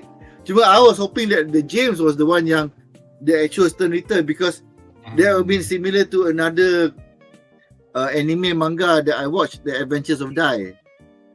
Dragon Quest. Dragon Quest tu. Where one of the main villains is actually like a robot. Okay. And dia punya companion was the villain all this time. All along. I see. That companion tu is just controlling the puppet. And then sebab aku lemah, jangan lemah aku, saya tak bersalah. Padahal dia lah orang yang macam ni lah. Alah, senang. Paling dekat ni anime kita baru tengok je. Demon Slayer season 3. Tu yang Hatengu yang penakut. Aku tak ada apa-apa. Tapi kontrol dia yang babi-babi besar tu. Macam dia orang boleh buat. Buat sekali. Senang gila. Tapi itulah. Aku punya lupa. Aku ingatkan karakter ni macam tak mati, akan ada lagi for few episode. Betul datang our friend Renji Abarai dengan super power dia. OP. Dia mati sebab James mati. Yalah, because all of the James mati because of the superstar punya bomb. So dia tak sempat regenerate a new James. Yeah. So because of that, he has lost his power to regenerate or recover lah. Anri, have you got anything to add to this fight? Tapi itulah, before kita jump to Renji was fact, he demolished 2 captains. Bak kata siapa? Bak kata one of our commenters ni, Syafiq, kenapa Visor captain senang sangat kalah? 3 ekor termasuk boss dia Shinji tu. So macam yang musician punya captain tu nampak sangat dia punya weak point. Tu habis-habis aku pakai muzik, kau boleh dengar ni kau mati, aku pakai muzik. Yang ni pop singer. Yang ni aku agree dengan kau Syah. Your point was like aku guna ni. Kau flaunt sangat. Tengok orang jahat tu. Okay. That was stupid lah. That captain is an example of stupidity lah. He should have done that. Tapi Mr. Muscle Power ni kalah is fair lah, I guess, because he does not have the James punya power. Dia tak ada fan support. Fans. But I guess it's a shonen thing lah, where every time when you fight you have to like I got this and then you go like, why doesn't the bad guy pick on it? Josat Rose tu bodoh. Sangat bodoh. Okay, jadi captain tu. Anri want to say something, is it? Okay, about the masculine, right? I'm a big wrestling fan actually tau. You are, yes. God. So bila aku tengok dia lawan kan, I was hoping for some wrestling move tau, like the drop kick, the power bomb, bukan ada elbow. Ada. Bukan ada buat ke? Ya, dia skip. Tuh, macam Ultraman. Apa I'm like, oh shit. Dia ada lariat. Ada lariat tu biasalah, but dapat apa dia tembak apa macam kuasa bintang tu kan, I'm like, bagilah power driver ke apa ke. Yeah, macam Zangief, right, or something like that tau. Apa, it will be much cooler tau. But okay, the part yang aku betul-betul tak tahankan is when he become powered up, right, and then kita tengok dia punya nipple kan ada macam bintang tau. I'm like, oh man. It's on screen right now actually. Tu. Tengah. This is not apa wrestler. Ini macam Ultraman ni pervert tau. Ultra pervert. Tengok, ada bintang dekat dada dia. Lampu tu. the James character, right, you suka. I tak suka sangat because he is wrestling kan as a face tau. Dia dengar the audience kan, and gets powered by the cheers. Okay, that's what the face is lah. Yep. But the moves that he buat kan is all heel moves tau. You know? So it's not actually consistent again. I'm thinking that this was supposed to be a comedic fight, but it's not done well. It's like Titik Kubo kan, he is not a wrestling fan tau. He contoh lah. Yeah. Okay, tadi you see kan bintang tu jatuh kan. It's like a power. It's like a power move from like a magic power, something like that. Yeah. If he was the wrestler punya macam type, right, I would like to see him kan dia buat benda macam power slam atau power bomb kan 10 kali bertubi-tubi tau, apa something like that tau. You know, something outrageous. That was also outrageous, but not as a wrestler punya type punya fighter tau. So it's Dia like generic power kan. So just nice comment here from So Far So Good about Ivak actually Yohama actually acknowledge James. Actually he did, even though he absorbed Musk's residue, because kalau tak ada James memang Muhammad ni tak guna agak lah. Tapi itulah. And speaking of James and Musk, right? Which one is the master and which one is actually the object now? Itulah, I had the impression that, tapi because the master masculine kata dia punya letter M, so macam he is actually the stern ritter, but obviously dia punya battery power dia comes from siapa? James lah. Okay. Dia aku rasa his undoing was the fact that he forgot his fans. That was the final message lah. Dia lupa fans dia buat benda uncharacteristic for a wrestler, and then after that dia kalah because of that. So I suppose in a fan, So itu kisah our wrestling friend, tapi at the same time asal silap tekan Jozat, nanti komen kau ni aku kabur later. So that was the end of our wrestling fella lah, but which I thought was going to go on for a bit longer, but at the end of it we saw pretty much the two things that fell from the sky was Rukia and what's his name, Renji kan. So I think it's time for us to go to the final episode in this. Those two the ones yang fell from the sky. Well, everybody was falling from the sky. At first I thought it was Ichigo, but since Ichigo punya falling from the sky is now going to be baru nak start kan? Baru nak start, so aku rasa so everybody was falling from the sky lah. You see Ichigo now kan, he's like Goku kan masa the Saiyan invasion arc tau. When they were, you need to explain.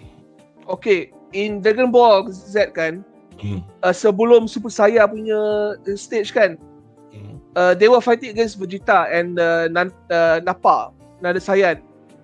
Okay, the Z fighters, Piccolo, Tenshinhan semua kan, they were fighting Vegeta, and Goku was on the way kan from the land of the dead kan, nak pergi dekat land of living tau, nak lawan Vegeta. And this is like Ichigo, he has to lalu jabatan apa yang langit lah, something like that lah. This is the same thing. Apa it's yang take a long time, tapi disebabkan power baru dia can do it in half a day or like a few hours je. And then when he arrived, and then when he arrived kan, and when he arrived and said, "Don't worry, when I arrive, everything will be okay." And that's what Ichigo said as well. Tapi itulah, I mean, I guess it's a generational thing lah. I know you're younger than me, but I didn't watch Dragon Ball Z kan, so I'm actually quite happy that I didn't, because then I would have been complaining. Anyway, let's go on. Episode 18. 19. Episode 18 apa? The white haze, and then Ichigo falling from the sky. Tapi aku macam like, yeah, aku tak puas hati sikit bab-bab ni, whether it's meant to be a story point or what, yang nak naik atas boleh naik roket, tapi nak turun bawah nak suruh orang turun tangga lah. Apa, is this a Yoda thing? Like, be patient. Oh, by the way, they've attacked 3 hours ago. All the more reason you want him to jump down freaking place lah. But no. But episode ni, before anything else, obviously we get a first glimpse lah to see what Yuhabaha does with his minions once they die, or if they lose a battle. But so I think ni antara the first few things lah that we learn about him, that he actually uses up his minions punya knowledge and power lah once they get disposed of. So in a way, skema jugalah that Jürgen what's his name, Haschenwalds, before I wrongly mean. So it feels like he is the Uchida Uryu of the Stern Readers. Macam tak ada perasaan. Jürgen Haschenwalds. Yeah. So your thoughts on how we've learned 2 things lah, that Yuhabaha sleeps and he actually leeches off his orang bawahan. Any comments on those? Okay, I have a few opinions lah. I think it's cool that we know why Yuhabaha always punish failure lah. Because if dia punya kucu fail, at least kan when they die kan, he can actually take the powers and do something about it lah. It's a bit unfair. It's a bit unfair on the minions though. What to do? It doesn't matter if it's unfair. He's the Quincy king, emperor, god, whatever you call it lah. But now that you think about it kan, you tengok dia punya nature kan, where he devours the power of his followers kan. Bukan ke Yahweh ni kan, he's more like a hollow now than actually a Quincy now. You know, hollows kan, they devour other souls now. You know, to get stronger. We've seen it in the early seasons of Bleach kan. What you call that? Tiger Fisher kan. Yang bunuh Mak Ichigo, right? Or actually bunuh Mak Ichigo at that point lah. You see, he is a devourer now, and Quincy kan, at least for my understanding kan, it's human tau. So Yahweh punya nature by himself kan, having all this control about all these other souls kan, it's like he's not what he seems to be portraying tau, I think. That's why Ushida Iryu kan, when he heard the true nature of Yahweh kan, we don't hear the explanation tau, because I think this is one of those turning points lah, where you thought the guy kan is actually a person, right? But actually he's probably an entity now. And in this time, maybe he's a new form of hollow. Maybe that's why he has an interest in Commando society, with the Quincy's and the education of the Shinigamis, whatever it is you want to tell story in the future lah. So at least at this point kan, Titik Kubo kan, it's not just pulling stuff lah. So this is probably planting the seeds kan for future punya season punya plot developments lah. Yeah. One thing for sure that we will know his backstory. Ada backstory dia, bukan backstory pendek-pendek macam tunjuk jugalah daripada. I thought we already know his backstory. Yang sperm tu. The sperm, the 9 I know. Tapi masa dia budak, dia macam something about him. There's something about him. Cerita pasal dia dengan I can't remember whether Jürgen Haschenwalds was involved in his childhood or not, but ada cerita dia. Ada. dia nak buat apa, tak betul cerita apa. Oh, I'm being the god of Quincy's because I want to avenge the death of all my sperm brothers. Mungkin dia explain dia punya asal usul, maknanya tak, dia manusia, tapi yang sperm ni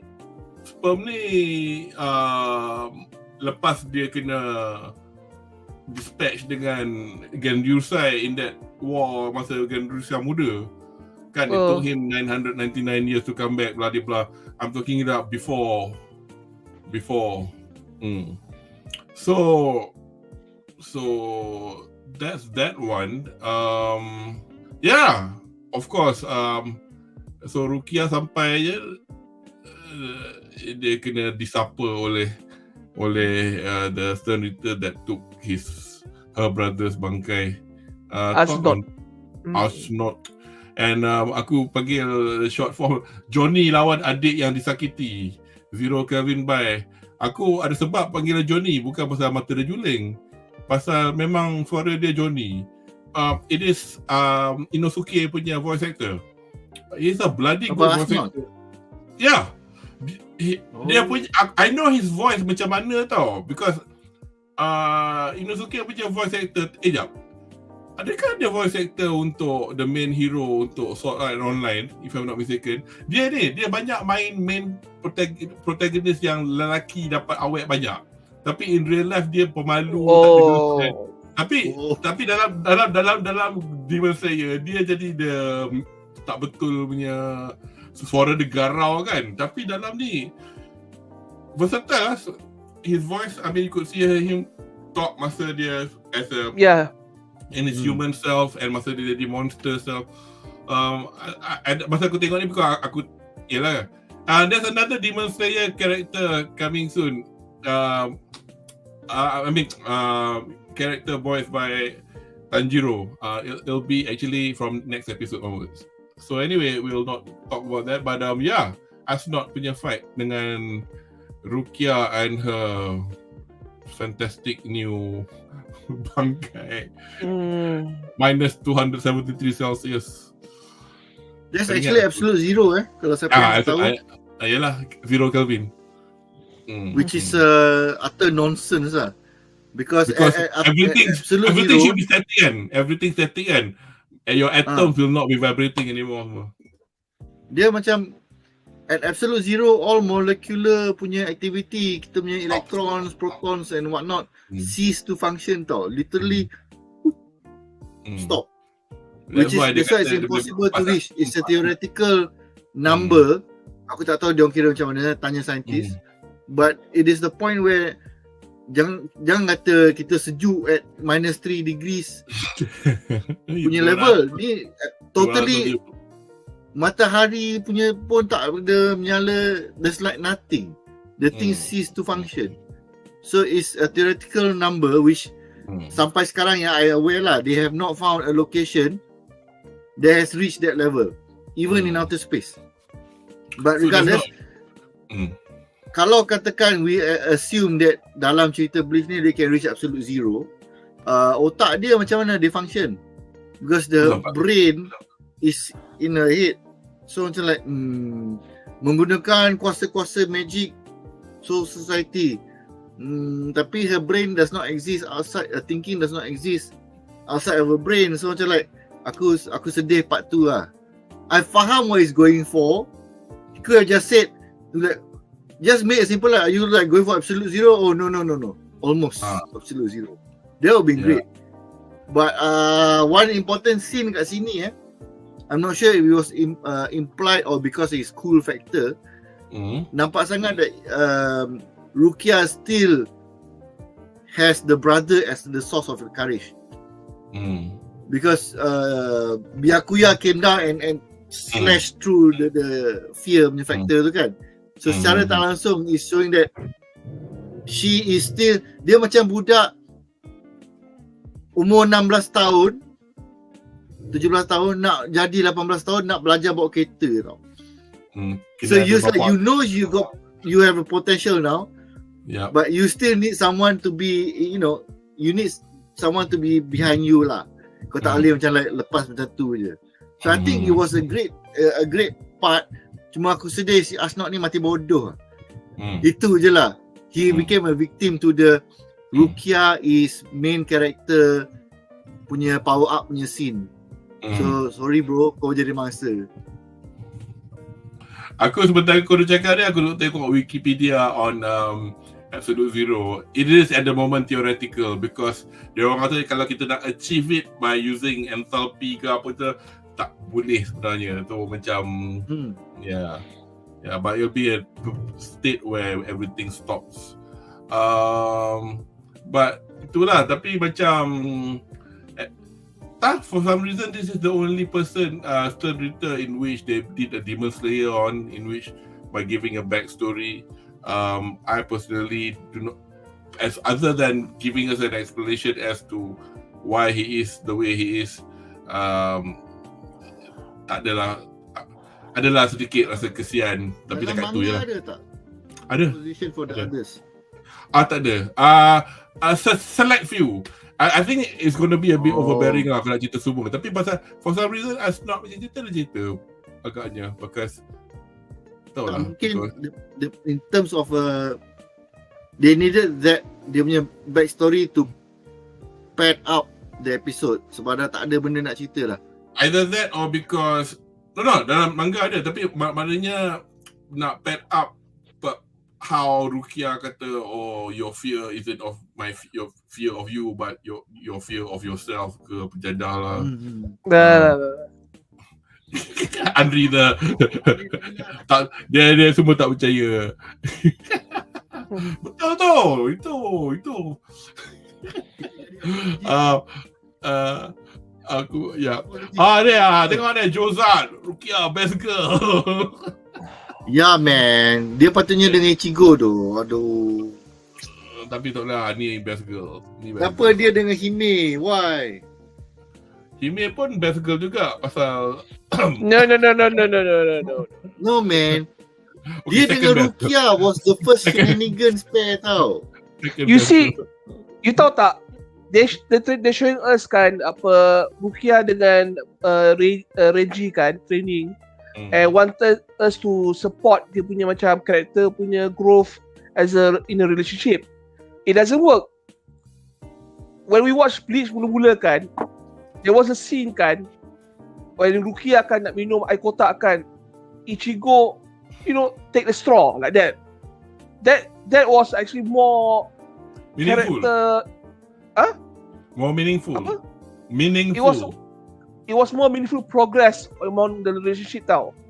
It shows that Ichigo kan is looking after Rukia as a person.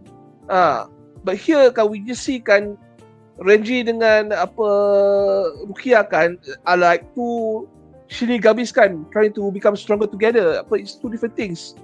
Haven't you forgotten that they grew up together in Irukongai? They were childhood friends. They were childhood friends. But they went through shit together, masuk sekolah, and then the only reason macam dia orang terpisah is because Byakuya ternampak, nak cari dia because his sister Rukia cakap, kata cari adik aku sebenarnya adik-adik, and then dia mati kan. Ya. Itu je. Tak, lepas tu dia tak paling dekat pun because kau dah, you are now my captain sister. The nearest that he could do was actually become the lieutenant. Tell me, why does two Shinigami kan need to have a relationship, kahwin, whatever it is kan, if they're not having sexual reproduction involved tau? They did because semua dah mati dah. They're in society. They did. Tak perlu buat anak. Okay. Ini explanation paling best. Mana dia? Syafiq. Rukia terlalu tua untuk Cigo. I will tell you kenapa it was a bad choice to make Ichigo go for Hime instead of Rukia. It completely nullifies the entire Save the Rukia punya story arc. Yes. Ichigo yang gila babi duk kejar all the way to the end lawan Byakuya and sampai Gen Ryusai nak bakar dia kan. Tapi macam like in the end like okay aku terima. Like holy shit. and you discounted this fact for a guy yang saya punya budak grow up together. The fact you grow up together for so long can be used the reason that's why dia tak ada romantic feelings for Rukia. But now macam like, Tetapi macam kawan aku seorang childhood friend, betul aku cakap kat kawan aku, but it's not because of me. I did tell to my friend. Tapi kau tak terfikir tak? Actually, you are probably in love with her. In 5 years time berkahwin dengan budak perempuan tu. Ini kelab penyokong aku punya idea. To me, Renji cerita masa silam dia kat Ichigo dah tunjuk dia ambil berat pasal Rukia. That's Ashraf Azman. And dengan kata lain, Ichigo move on lah bagi Renji. Betul. Jozat tambah Kubo susah nak satukan Rukia dengan Ichigo. Jalan mudah letak Orihime manusia dengan manusia. Betul, Jozat tambah tua tu tak penting.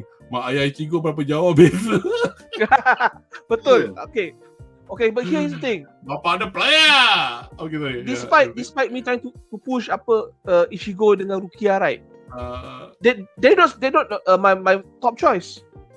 Berbandingkan Ichigo kan dengan the other female character kat Bleach kan, orang yang dia paling banyak interact with the other kedai tu. Kedai sotong tu. Bukan? No. Yoruichi.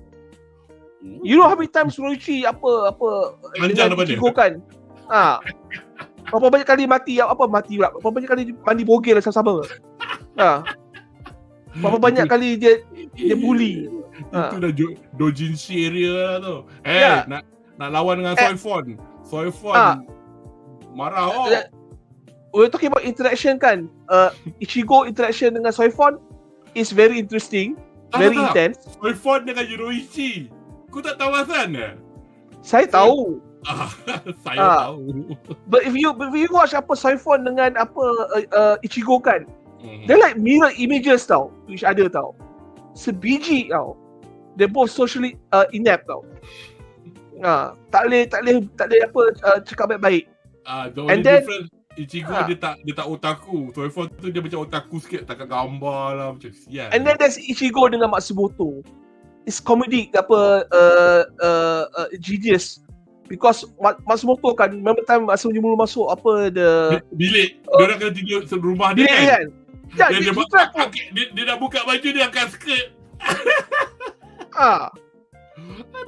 Bodoh gila.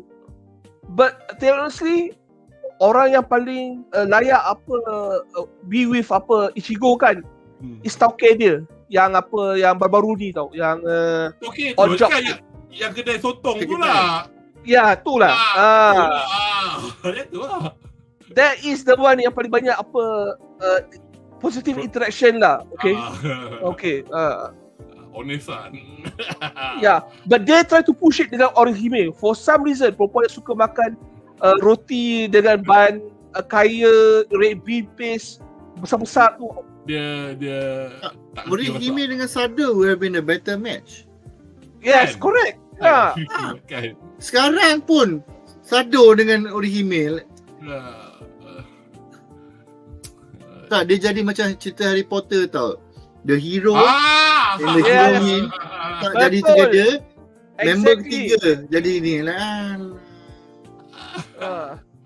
Tiba-tiba Hermione, I love you, Ron.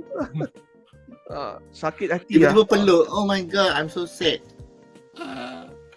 Okay.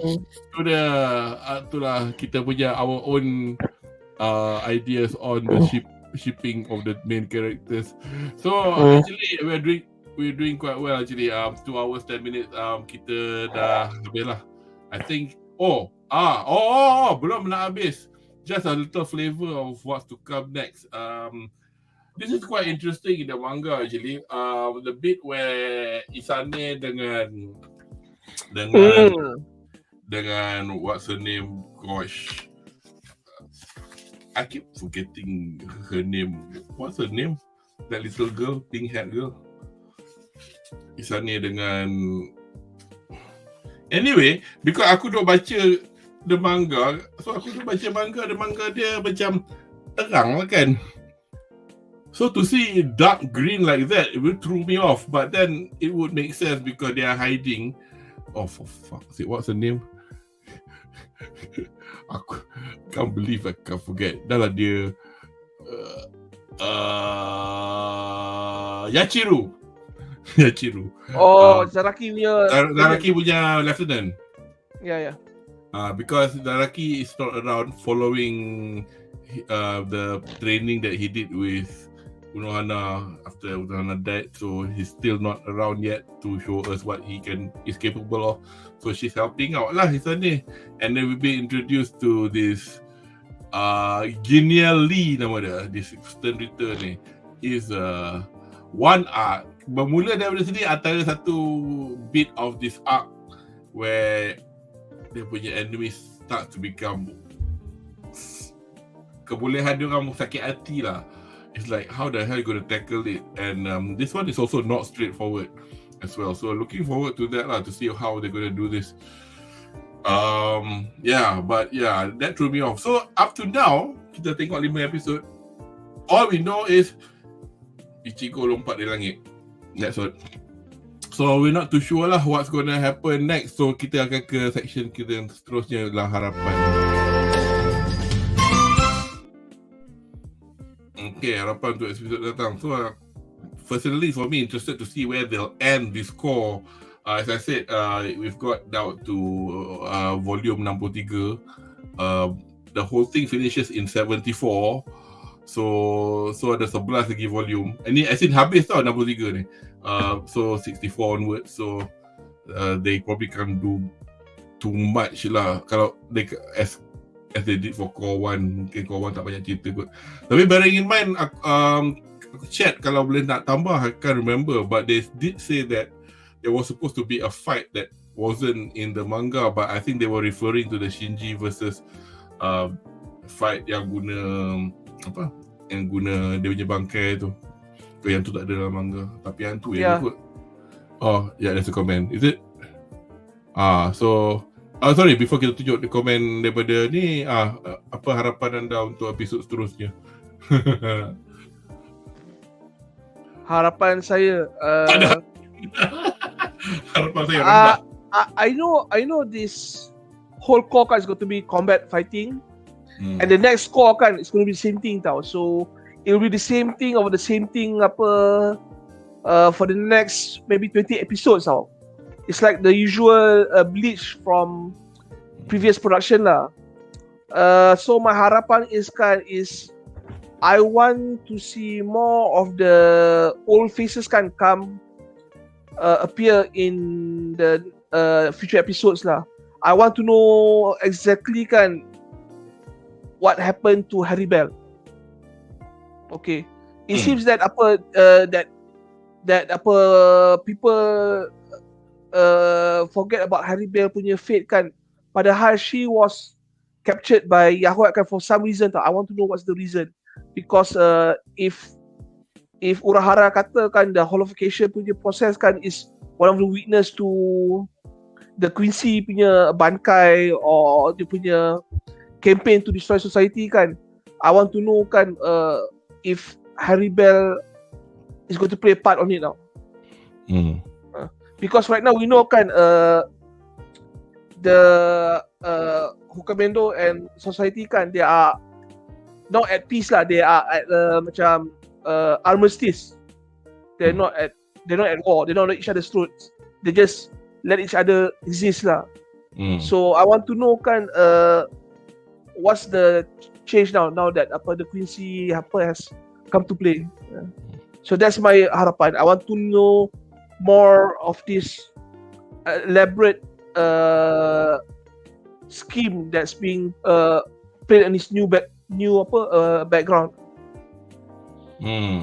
I know Ishiko is going to be saving the day and there's going to be fighting, but I just want to see kan what are the changes now kan happening kan with all these things happening, fighting going about.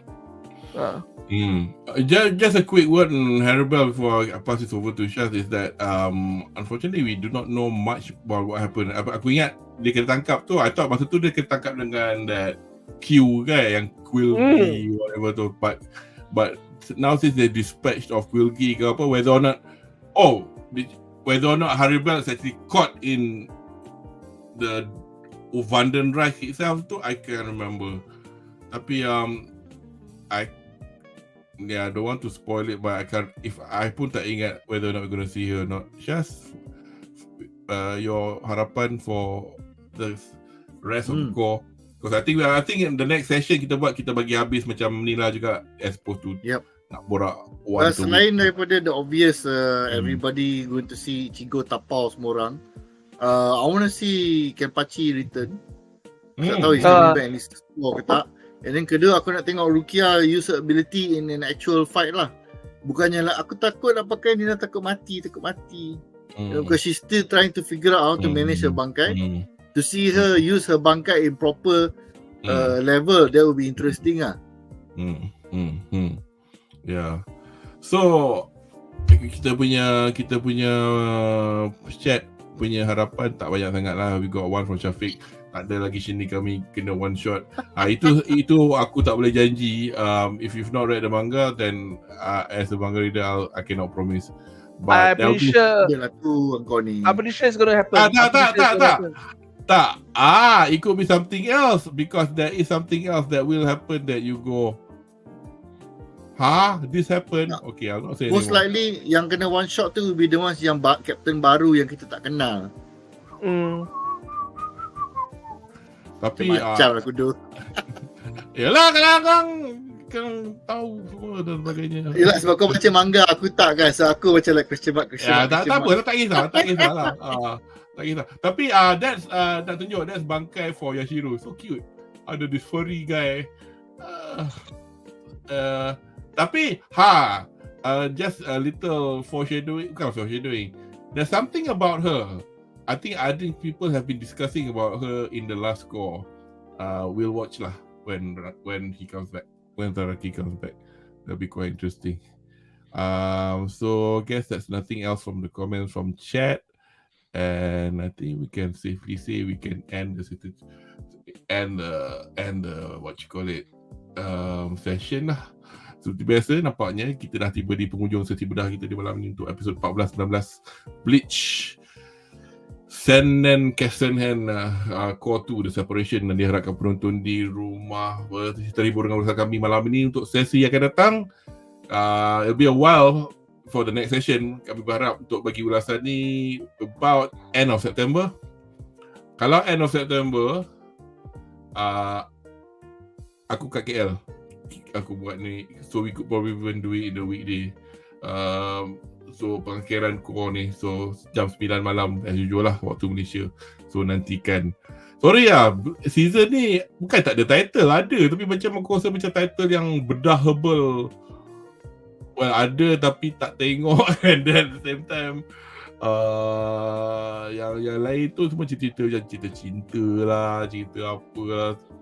So kepada anda yang baru ke sesi kami, jangan lupa untuk melanggan, berkongsi dan tenyeh butang like untuk kedua-dua laman YouTube Stomachofchaos dan BuzzPopTV, laman pop culture sekarang Malaysia, supaya tak ketinggalan untuk sesi kami yang akan datang jika anda ingin menonton sesi-sesi kami sebelum ini. Selain dari arcade kami yang mengandungi ulasan stream penuh, laman YouTube saya which is Stomachofchaos juga mengandungi video ringkas yang saya mengambil tema spesifik dari perbincangan kami yang lampau. I almost said the other word.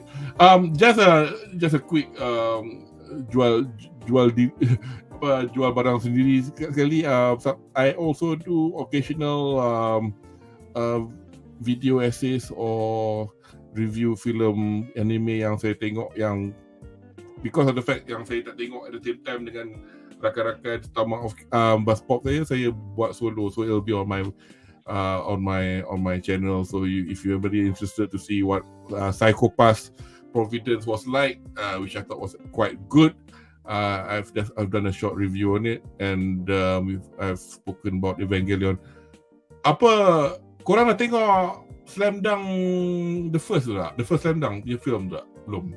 Dah tengok dah. I know, but dah tengok tak? Dah tengok? No. Oh. I saw it kat cinema. I know. Was it good? Yes. Can I watch it without watching reading the manga or watch any of the TV series? Can I watch it? Boleh. You Boleh. can. if you have never watched any of the Slam Dunk punya ni, cuma dia punya a lot of the inside jokes kau takkan perasan lah. Okay. Tapi it's animated differently than the original, right? It's like way better, CGI. significantly better. Yeah, because they're only gonna show it this month or early next month. Dekat UK, so I can only watch it this month. Tolong watch. Yeah, I want to watch. As a standalone film is good. So tengok macam mana kalau ada masa, kalau kita orang nak borak pasal tu, probably use that as a tapi itulah this season a bit bukan tak ada cerita bagus, ada tapi macam cerita bagus yang macam nak bedah macam so terima kasih kerana sudi bersama kami. Terima kasih rakan panel saya hari ni Karya sama Desta. Thanks pada Anri dan Shaz. Otherwise we could have had Jamal tonight, but unfortunately had to ada hal lebih penting daripada borak animu, which is tak apalah. I mean all of us are doing this voluntarily anyway, so I'm grateful for you guys to spend some time to talk about this. Dan saya kudu mari tu ijo des mata tu deh. So jumpa lagi in the next Bedah session. Okay, bye guys.